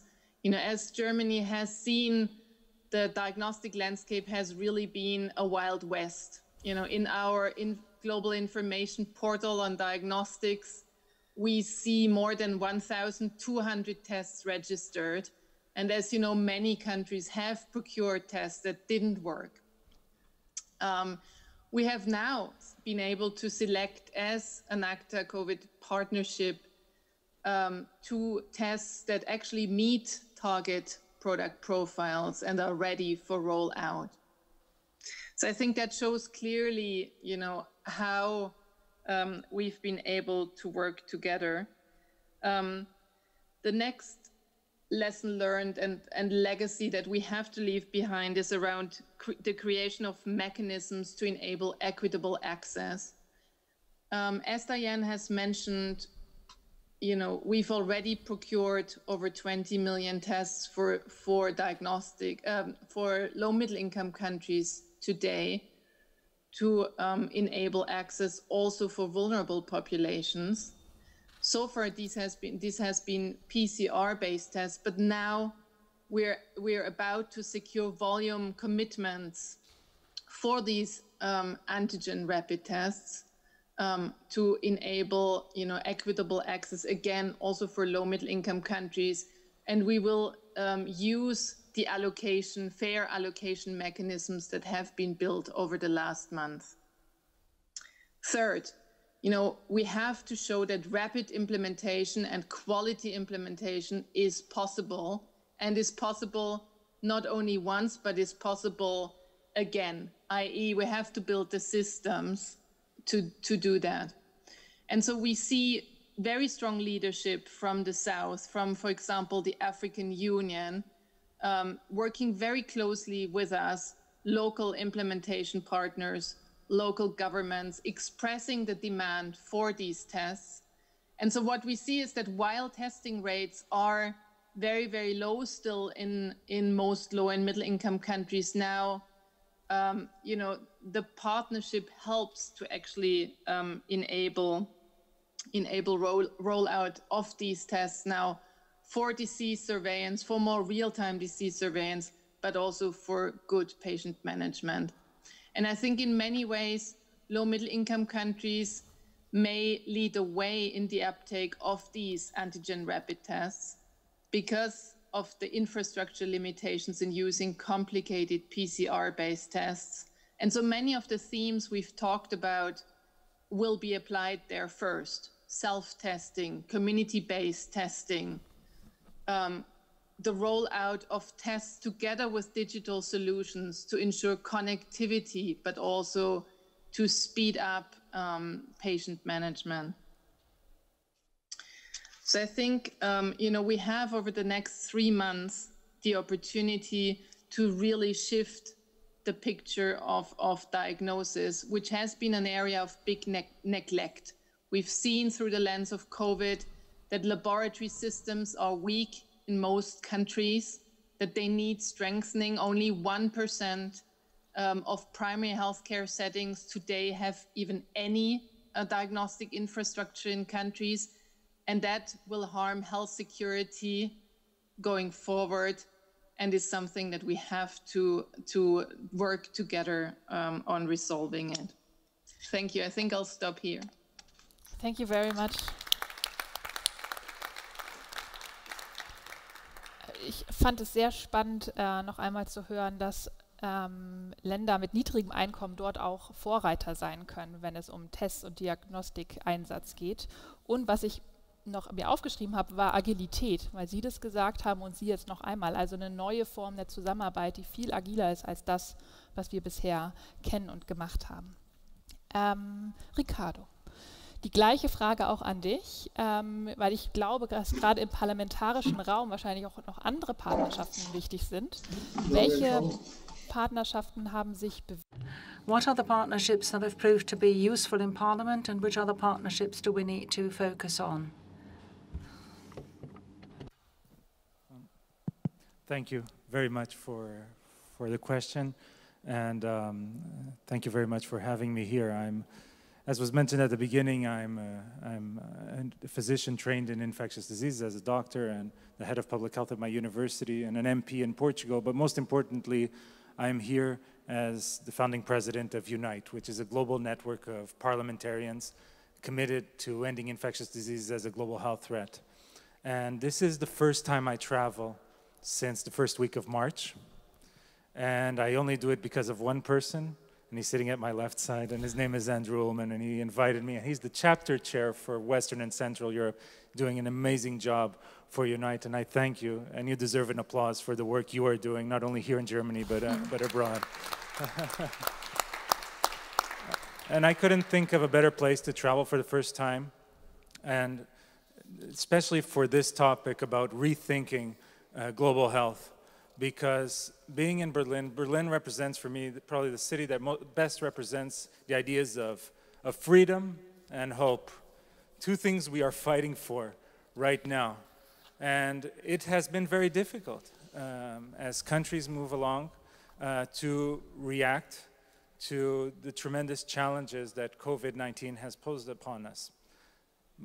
All the speakers, I think both sessions have been very complimentary and saying what has worked, what we have been capable of doing. And when we've seen multiple examples from CEPI to WHO to Gavi to FIND and so many others.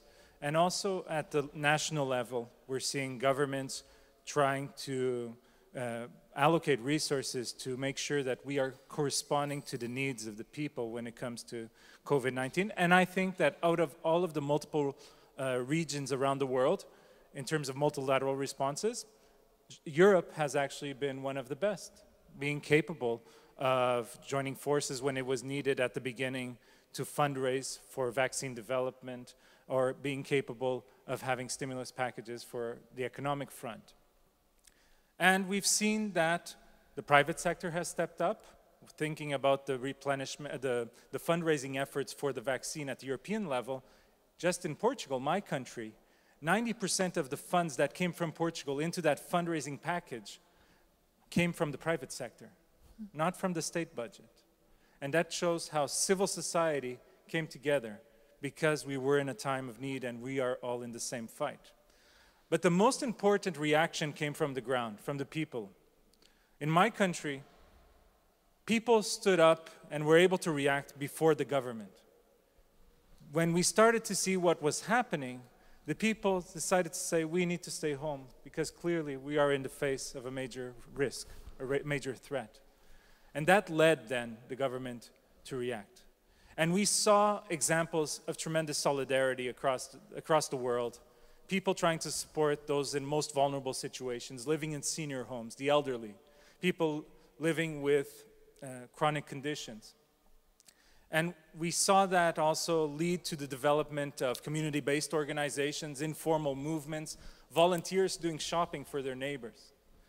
And I believe that this sense of solidarity is something at this level, at this global scale, is something quite rare.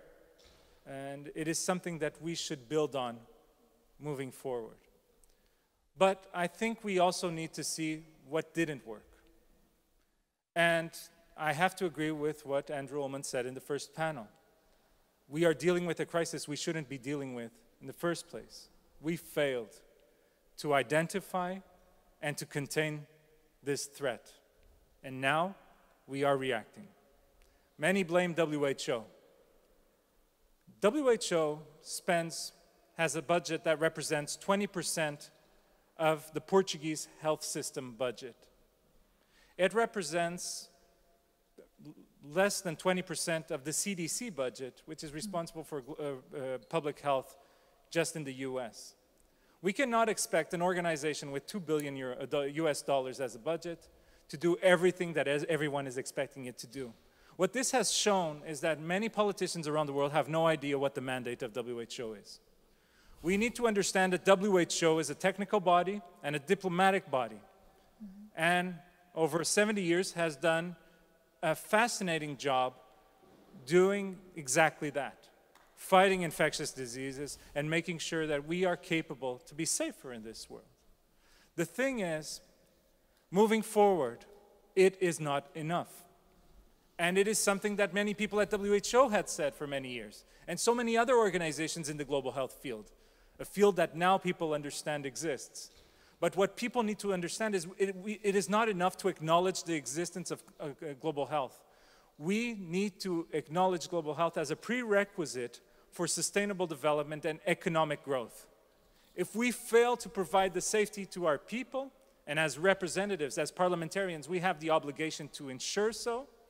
If we fail to provide the safety, which includes global health, without being able to provide the well-being to our people, we will not be able to provide economic growth, and that economic growth will not trickle down to the people. And so the question is, what to do next?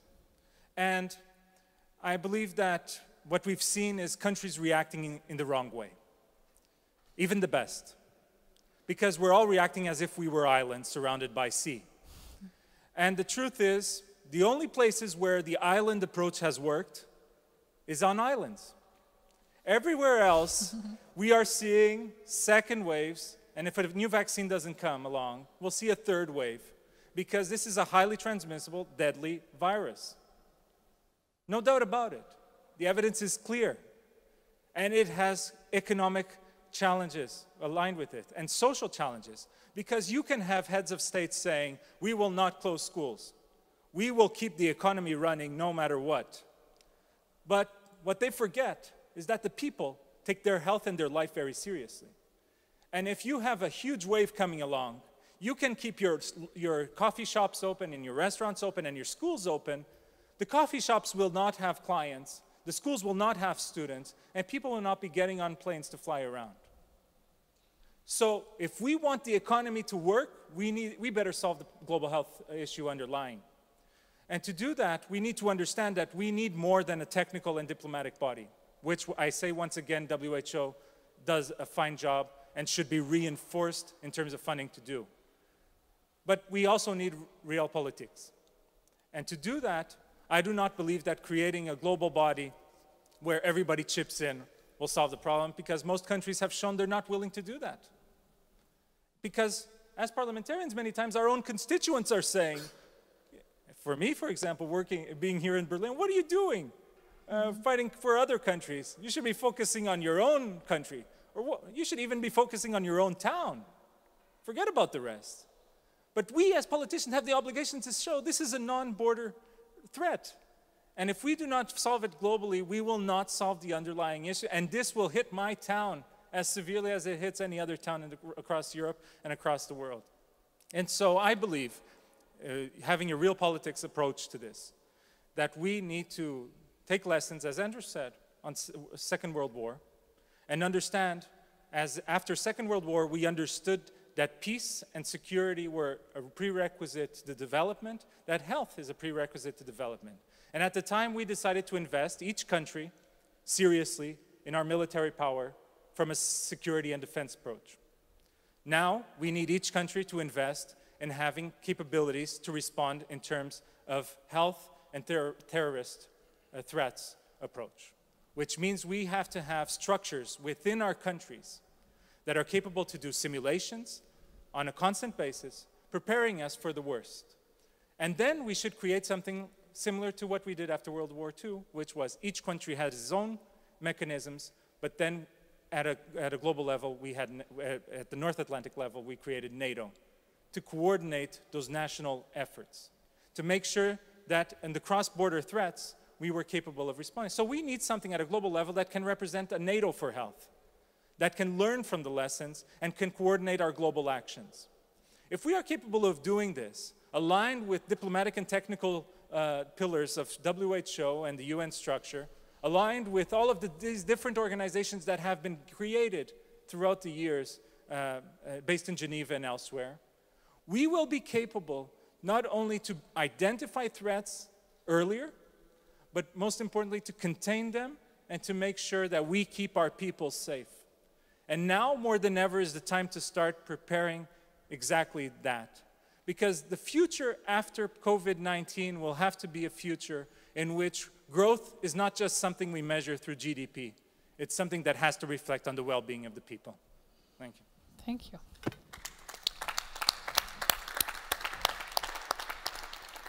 Thank you very much. I think you perfectly hit the topic and the title of the conference, Rethinking Global Health. Thank you very much.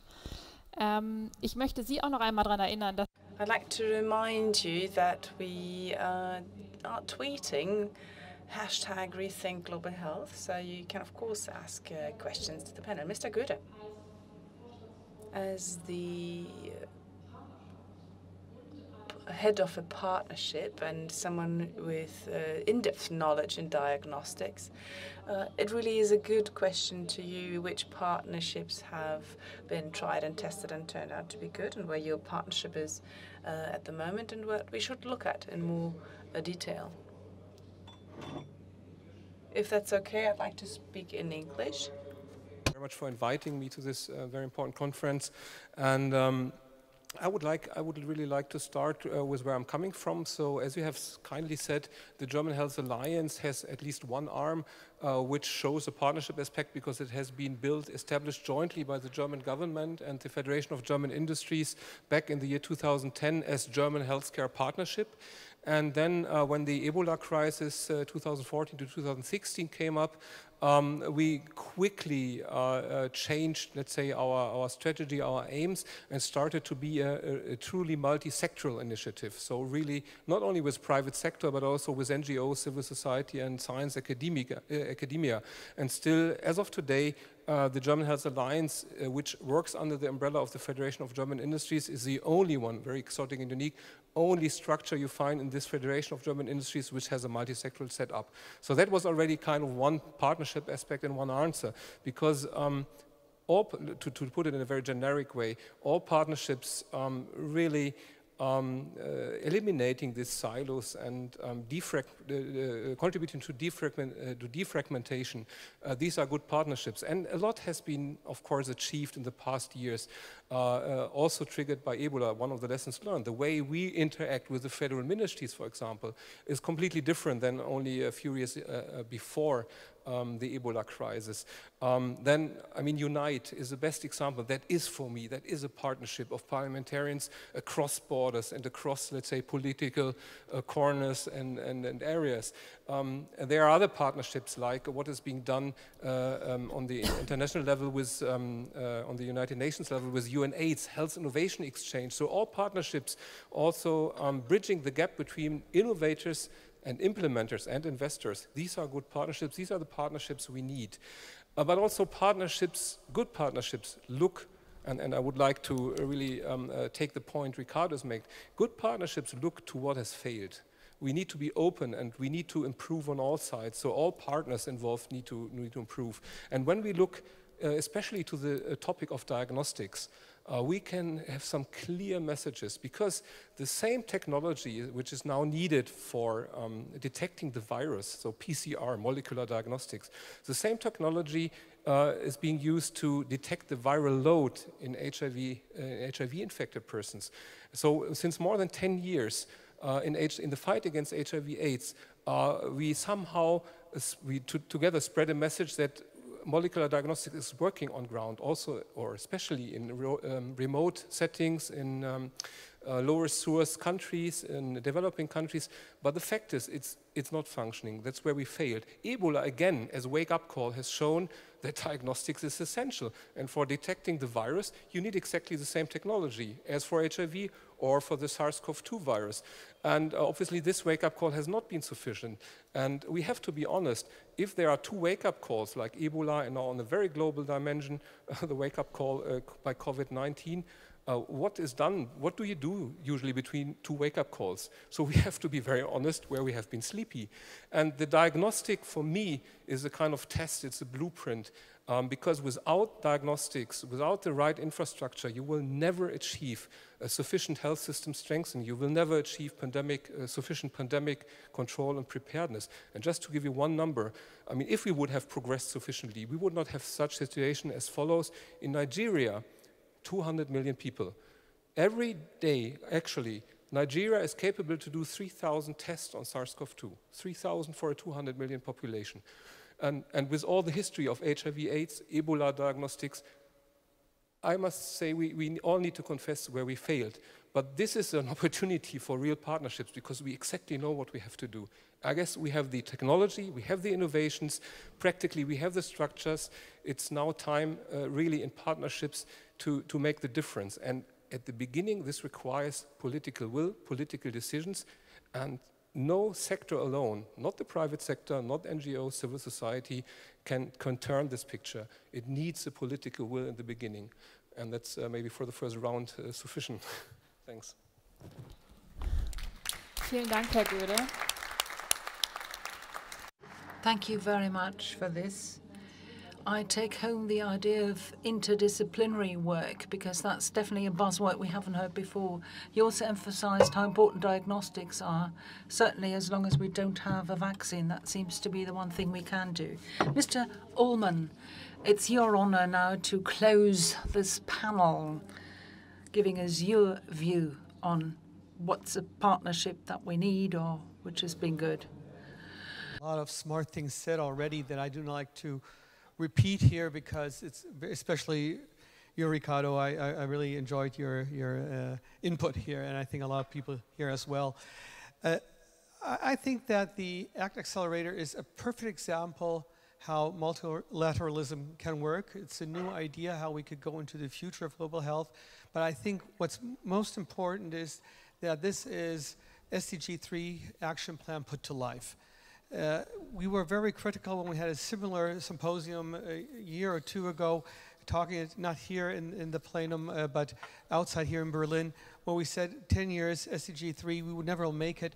But now I think there's an accelerator out there that's called COVID-19 that really explains how important the sustainable goals are that we need for our world. And I think that's the way we have to go. And there's systems everywhere have to be more resilient. We were not prepared for this pandemic, and if we just leave the WHO as it is, as you said, a technical and diplomatic institution or body, this needs some very severe change, and we have to go, as we call it, like here in Germany, and that's why I love that word so much, Realpolitik, to realize how important this pandemic is. But I would like to also give a word of warning. There are other diseases out there. There is still the next disease coming around the corner we're not aware of. And what is also very important, I think that we need some discussion about as well, the global funds. What about neglected tropical diseases? A big issue on diagnostic, treatment, and prevention that still has to have the same impact as it does with SARS-CoV-2. And I hope that one day we are more advanced in that direction as well. Thank you very much.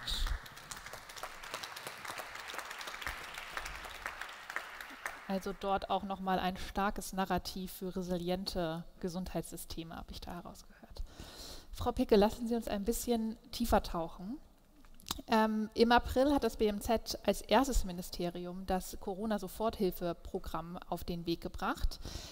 Auf welche Partnerschaften bauen Sie in dem Programm auf? Und Sie haben es eben schon angesprochen, welche präventive Rolle kann der Global Action Plan for Healthy Lives and Wellbeing, den Deutschland ja mit angeschoben hat, spielen? Ja, Frau Voss, sehr gerne. In der Tat. Of course. Let's start with the COVID Rapid Response Program from April. That really was an excellent, swift response to the crisis, where substantial funds were shifted, 1 billion euros, for programs that responded directly to the COVID-19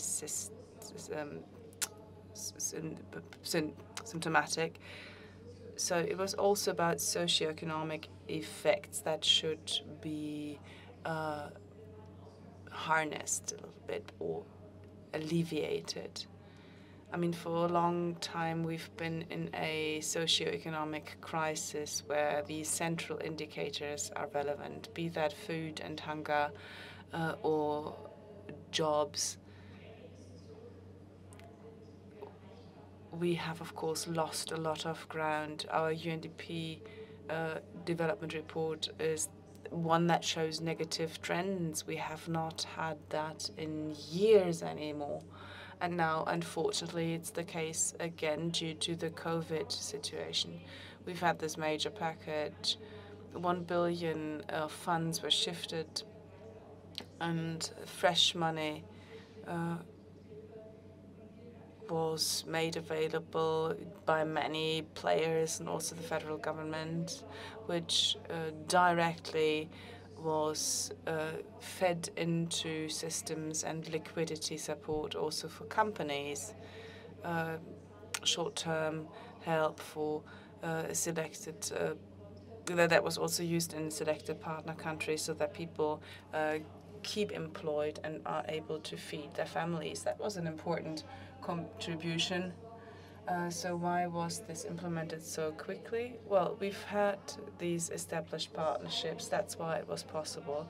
If I remove the health sector, a lot was implemented using the Global Fund. We've heard what was done there, Gavi, UNFPA.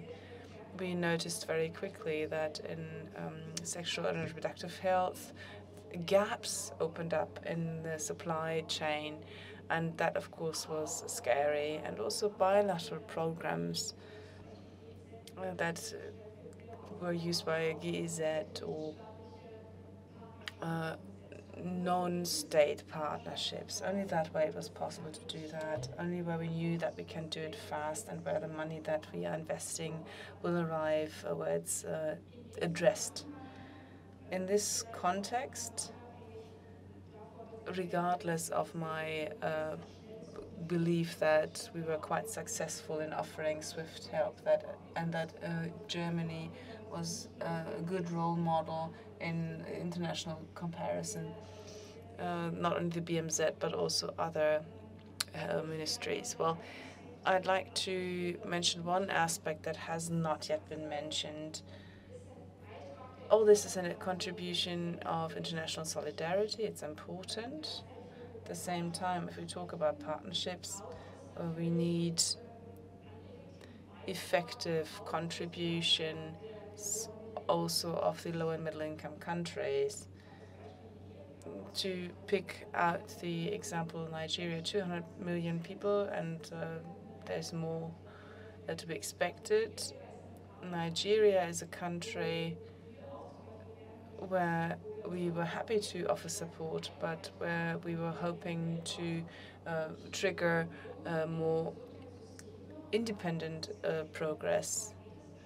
So also with respect to the future and prevention of future pandemics, it's about strengthening health systems and the primary healthcare. So the basic support, that is the starting point. And if I look at a country like Nigeria, and I could mention quite a few, I would really wish for the public spending in these countries to be increased for supporting and for improving the systems in place. We can support that via international cooperation, but tools like the Global Fund or Gavi only work as public-private partnerships if increased and relevant domestic resources are established for these programs. And I think this aspect is incredibly important if the sustainability of such investments is monitored over time, not only during this crisis. That's the point I wanted to make in terms of ownership. SDG 3, I've said that at the beginning. I'm very happy that we have this global plan. Mr. Ullmann, you said it before. We didn't believe it would work out for a long time, but it's there now. And with this push that COVID is offering, we can just use this as a good example. The ACT Accelerator, we don't want to put lipstick on a pig that needs political support so that this goal of global access to diagnostics and vaccines is enabled. We have not reached that point yet, and starting with the federal government and also the other European member states, they all have to work together so that we really have a global common commodity at the end of the day. We are not there yet, but we are getting there. This good example, of course, can be transferred to positive implementation of the SDG 3, the Global Action Plan. We've just received the first progress report that was published in September, and I think we can see that things are happening, but we are really still we have our teething problems. In the pilot countries, the institutions have sort of grudgingly started to put their heads together, but we need to implement this in more detail so that at the end of the day we can reap the results. We are happy to support this in cooperation with the WHO and the new institutions out of the 12 that all have signed the Global Action Plan, where we are also a member of. We really are working on this plan being taken seriously so that at the end of the day we can obtain better results. Thank you very much. Ich kann mir auch vorstellen, dass der Plan bei dem ACT Accelerator wahrscheinlich auch schon Türen geöffnet hatte, bevor man den ACT Accelerator überhaupt brauchte, weil sich die Organisationen einfach schon vorher, die sprechen natürlich sowieso, aber nochmal auf einer anderen Ebene mit dem Plan. Ich sehe Frau Stewart und Frau Böhme nicht mehr. Heißt das, dass die nicht mehr da sind? Doch, perfekt. Ich habe Sie nicht vergessen. Schön, dass Sie noch da sind. Diane, the next question for you. What do you think, what are the concrete needs of the Global Fund right now to also, as we just heard from Ms. Pickel, defend and get back development successes that are lost or maybe might be lost in the future? What are the concrete needs? Thank you very much for the opportunity to lay out some hard financial gaps that we're seeing. The immediate answer to that is that we're facing a gap of $5 billion in the needs that we identified for Global Fund implementing countries. So a couple of months ago, we identified a need of $6 billion.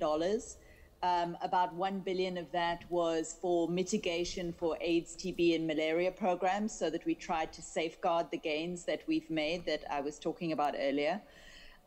We also calculated a need of about $3 billion, which would be to protect health workers and to reinforce health systems like laboratories and infection control, surveillance systems, and so on, to ensure that the systems were robust enough to respond.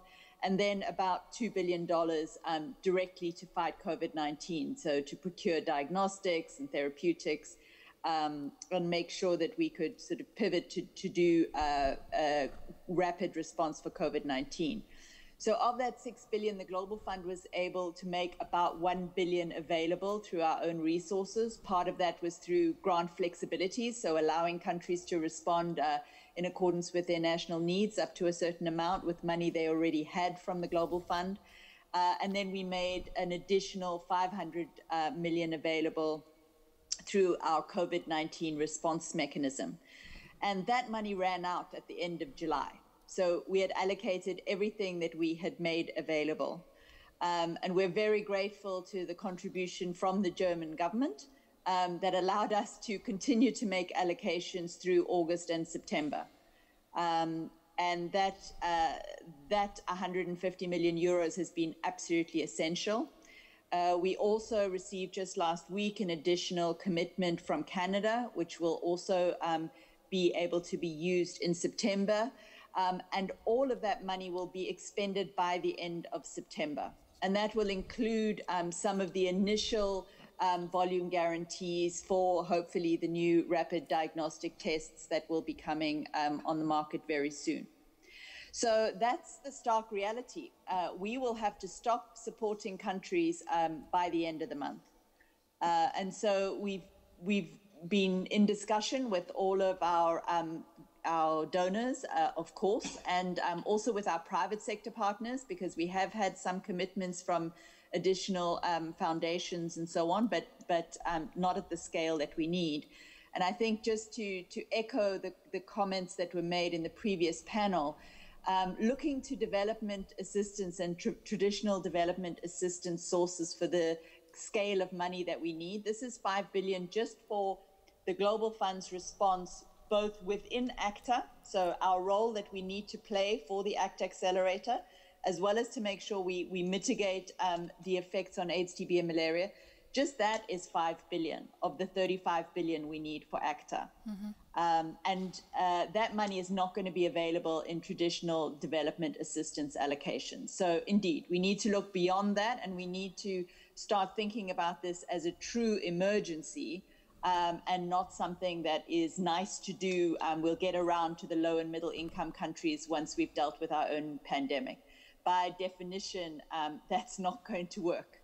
So obviously the appeal is there. And as a South African, seeing what's happening on the ground, we have some of our frontline health workers who are not only survivors of MDR-TB and who are HIV positive, but are also survivors of COVID-19. So we have an extraordinary situation where we have frontline workers who are themselves survivors of all three pandemics, and who are trying to respond to the crisis right now on the ground with limited resources and not even enough personal protective equipment to be able to properly protect themselves. So I know that I'm talking to the right people in that parliamentarians have a huge influence on this. And I think we all need to talk about a different kind of political will to get this done. So that we can respond as a global public good and as a world together, and not just for high-income countries. Thank you. Vielen Dank, Diane.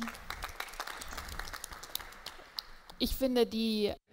Thank you, Diane. I think this is very helpful, but I'd like to keep the remaining speakers to be very concise, because we've already unfortunately used up all of our time. Let's just be flexible. Let's just discuss the future partnerships. What's the future in respect of the ACT Accelerator and also afterwards? The Global Action Plan, for example. What do we need to look at next? Ms. Böhme, would you like to start?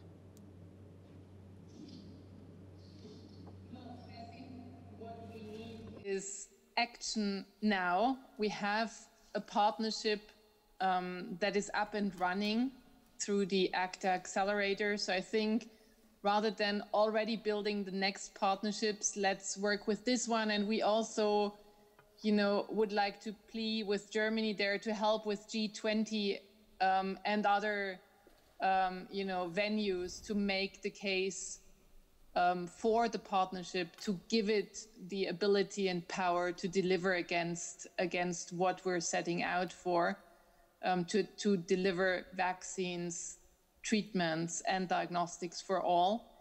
In terms of the next partnerships, I think we've heard that it's very important going forward to focus on more integrated health systems approaches, because patients present with cough or fever. They don't present with COVID-19 or Ebola. And so I think we need to work together to make that happen and build on the COVID-19 structures that we will have created by the end of this pandemic. Thank you. Vielen herzlichen Dank. Ich glaube, das war ein ganz tolles Beispiel. Die Patienten kommen mit Fieber und Husten und nicht mit COVID-19. Ricardo, what do we need in the future? What's your next step? Ricardo, what do we need next? Follow Katharina's advice and put as much money as I could on ACTA. I think it's critical that we respond what is needed now, and that we understand, and I fully agree with the multiple interventions that were made, that we need to use the tools that we have right now, because we are in reaction mode and we need to get the job done. So putting the resources where they are needed is of critical importance. Thinking after, the aftermath of COVID-19 starts today. So simultaneously, we need to make sure that we rethink basically global health, as is the title of this session, and we need a new global health order to make sure that we are better prepared to prevent, early detect, and contain future threats so that they do not become global pandemic realities. But simultaneously, we also need that national governments understand the need to rethink their own health systems. This is a unique opportunity to make sure that we understand that we have built, especially in the Western world, disease systems focusing on people that are sick and rising the burden of disease and rising the cost of disease, of dealing with the disease. And so it is critical that we change health systems to be focused on health and well-being. And this is a much more fundamental change moving forward than one might think, thinking at this point. Because, I mean, if we are not capable of doing that, we will continuously see a rise of chronic disease moving forward. Pandemic threats will just be an added threat to that, to the global health threat. And what we will see is that the poorest, those in most vulnerable situations, will not have the resources to have the healthcare they needed. And we will have health systems for rich and health systems for poor, which is exactly the opposite of what we need. And at the global health front, if we do not have a global health convention that reshapes the way we organize ourselves, we will be like air traffic control. I used this example earlier from Michael Weinstein, where air traffic control a few decades ago, they decided to find the common regulation, because if they were not able to do that, if we were to run air traffic control the way we run global health, we would have planes crashing into each other every 5 minutes. So we need to understand what we need to do and do it in a coordinated fashion. We need to invest in research and development. Science is the main shield to protect us in the future. And we need to make sure that in the decade to come, the Sustainable Development Goals are the lighthouse moving us forward, making sure that we do not leave those in most vulnerable situations behind, reshaping and redesigning our economies to be focused on the well-being of the people. Thank you. Thank you. Science is the main shield. That's great. Mr. Göde, what are your next steps? Partners on integration over the existing elements, the punctual programs, the punctual, let's say, kind of the single tools we have also from the government. We need to integrate over that. We need to integrate over what private sector is doing in the different countries. I myself, coming from a, let's say, quite small company, being active in 50 African countries. So, but this is only in one part of the diagnostic niche. So we need to integrate over all this. Otherwise, we will not make a difference. We will fail. And this needs to be done in a holistic and systemic manner. And I guess it was also discussed today. If we don't do that in this systemic approach, there cannot be sufficient progress. I can only point out, I mean, the tasks are quite clear. Just another example, keeping it brief, but we have still the situation that even in Germany, one of the largest diagnostic labs for infectious diseases has to wait 9 months to become a new hardware device for doing the molecular testing.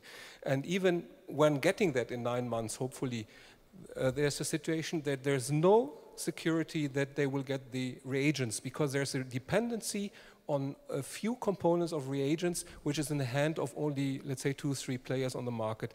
And we, as complete private sector, we also have the responsibility, together with organizations like FIND, to break that really big problem and to make everything accessible where it's needed. If we fail to have that in Germany, how can developing countries cope with that lack?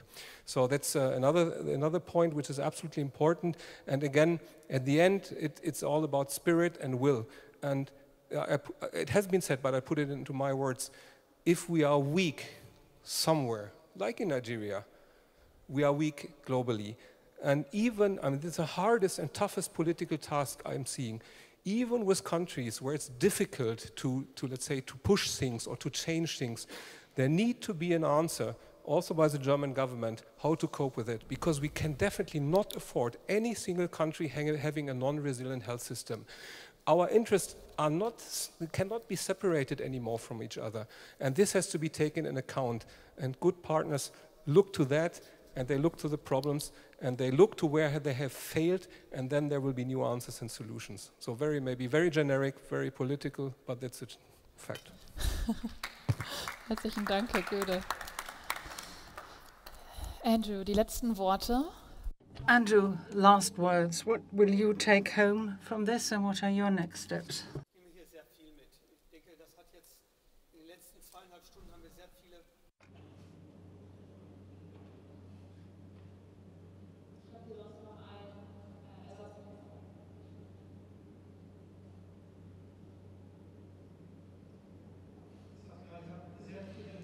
I'm taking home a lot. We have heard a lot about different facets regarding understanding pandemics, future pandemics, partnerships. I believe one thing has become very clear. Health has to be a topic at the top of the global agenda. That is our only feasible approach. Not a single country in the world is dealing properly with COVID. It is exemplary of many diseases that will pose a threat in the future. Only together we can achieve something. And I think this peer pressure, as they like to say, is very important. If Europe stands together, especially with the accelerator, that would be a role model for how we should act in this global world in the future, because without health, there's not going to be any wealth, no well-being, no stability. We all need to be aware of that. Otherwise, we are completely lost at sea. And I believe that if we do all the things that we talked about today, we will be able to be successful. These are perfect final words. Thank you very much for your resilience. And the final remarks, Erich Richter. Thank you.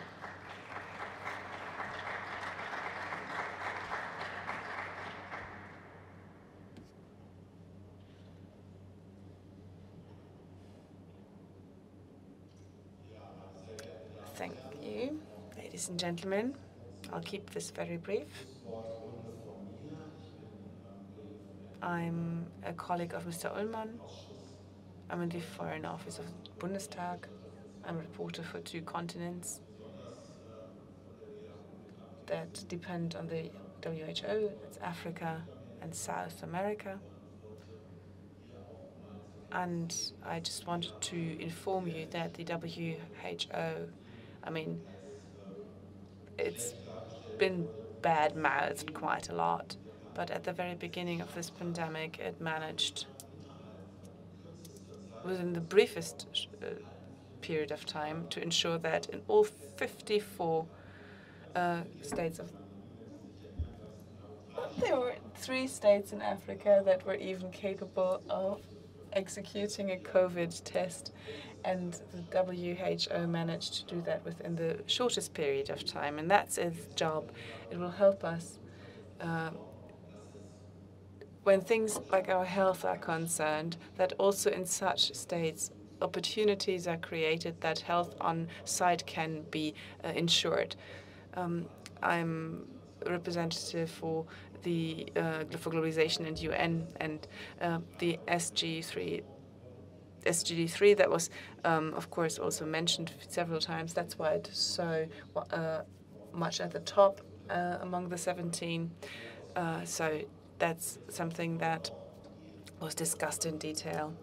I should summarize the debate that we had. I'm happy to do that. This is not the diplomat who's talking, but someone who speaks clear words. The WHO must not just be something that the powerful can play with. China and Taiwan, I hope the WHO is not just disappearing. It was very difficult at the beginning. It can't be that a country like Taiwan, which is an island, managed to put the mortality rate to 0 in terms of COVID, and then must not play any role, and that as an observer state, these irritations occur as they did. The same is true for Donald Trump, though. You cannot simply be one of the most important states of the world and who pretends to be a leader in this particular world and just remove yourself from such a leading organization. It's not feasible and cannot be done that way. We can only hope that Joe Biden, if he wins, will actually live up to what he said he would be doing and undoes this. So the areas that are not covered from the world, like Taiwan, this is just not doable. I mean, they have also their role in health. Viruses are no diplomats. They don't give a damn about what we think about this as politicians. We've heard that there's hope that the virus is starting to get weaker, but we also heard from our colleague from Portugal that it remains lethal, and we have to deal with that. We may be a role model in Europe, but we have to see it globally, and the virus keeps killing people all over the world, and we have to fight this. Scientists said tonight that 30 billion additional euros are needed in terms of funds, and the WHO said that their need is 0.5% of the economic programs globally. That was a figure that I considered quite unfeasible. And the second most important point of the WHO is the vaccination programs that are executed across the world. The BMZ confirmed that polio in Africa has almost been eradicated thanks to the work of the WHO and all the private funds and investors, including the Bill and Melinda Gates Foundation. I'm happy to talk about that with you later on, because these conspiracy theories around that are quite astonishing. We need an effective vaccine, not just some vaccine. We need to remove ourselves from a competition as suggested by Vladimir Putin, who said that he would also inject it, have his daughter injected with it, because we are Sputnik. I don't share that opinion. It was said that in Europe we have responded excellently, and quite truthfully, we did not do that at the beginning. We had nation-state reflexes that were absolutely subpar. We did not help one another. That's what we did, and we thus allowed China for becoming a big friend of Italy because of certain masks that were offered, and also where all lorry drivers stood in 60-kilometer traffic jams. We need to pinpoint that. We need to put our finger on that. The rest was European again, but this European notion was dead for a moment, and we had nation-state tendencies that I personally found horrible and considered unnecessary 70 years after the end of World War II. I'm talking too long again, I know that. I'm sorry, it's just it's a genetic predisposition in politicians. We just agreed on one thing. A global crisis requires joint responses with all actors, with all players, supranational institutions like EU and AU, so the African Union, or other Asian, for example, and globally acting NGOs that are very important, and also the industry and the economy, and every single person who can contribute to resolving this crisis. And what I found interesting is interdisciplinary approaches. That is so important, and to explain that very well. We all need to do our thing. We must not take COVID easily, but we have to learn to live with it. And before I hand the floor to Andrew Ullmann, and with a quotation, Germany is the island of the happy people. I love how you say that. Let's hope it will stay that way, and that in Germany we will continue doing this, but this state that we have here is something that everybody is allowed to have. So let's all work together on winning this fight against COVID.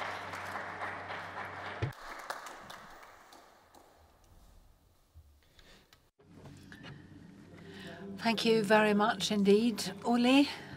It's not easy to sum up a big issue like this in the short time you had available. You did a grand job, thank you. Ladies and gentlemen, I don't want to give you another keynote. I think it's time to say thank you. Obrigado. And I would like explicitly to thank everybody who's been involved in the discussion. Thanks to Geneva. Thanks to the technicians who've made all of this possible. Without any technical glitches, believe me, I've seen quite a few problems with digitization in the German parliament when we had hybrid meetings, so this one worked. Thanks very much for that. Thank you, Maike, for being our moderator. Not that easy to keep us all under control. Dear Susan Bergner, for your keynote, you've given us a lot of food for thought. Without your keynote and your introduction, I don't think we'd have been as good in the debate, so many thanks for that. And I would also like to thank somebody who will now tell me, I told you not to say that. That's Bettina. She is Bettina Bisses. She's my team, and without my team, I'd have been lost. So Bettina, thank you very much. And of course, I would like to thank all the speakers here who've been absolutely brilliant. I think it was very successful. I hope it was entertaining for you. And thanks to all of you, ladies and gentlemen, both online and offline. Thanks very much for participating. I hope it was interesting, and I hope you take something home with you. Also maybe for the political arena for the future. And I would like to end this event by paraphrasing something Churchill once said: never let a good crisis go to waste. And our motto is, let's build better back. Thank you and have a nice evening.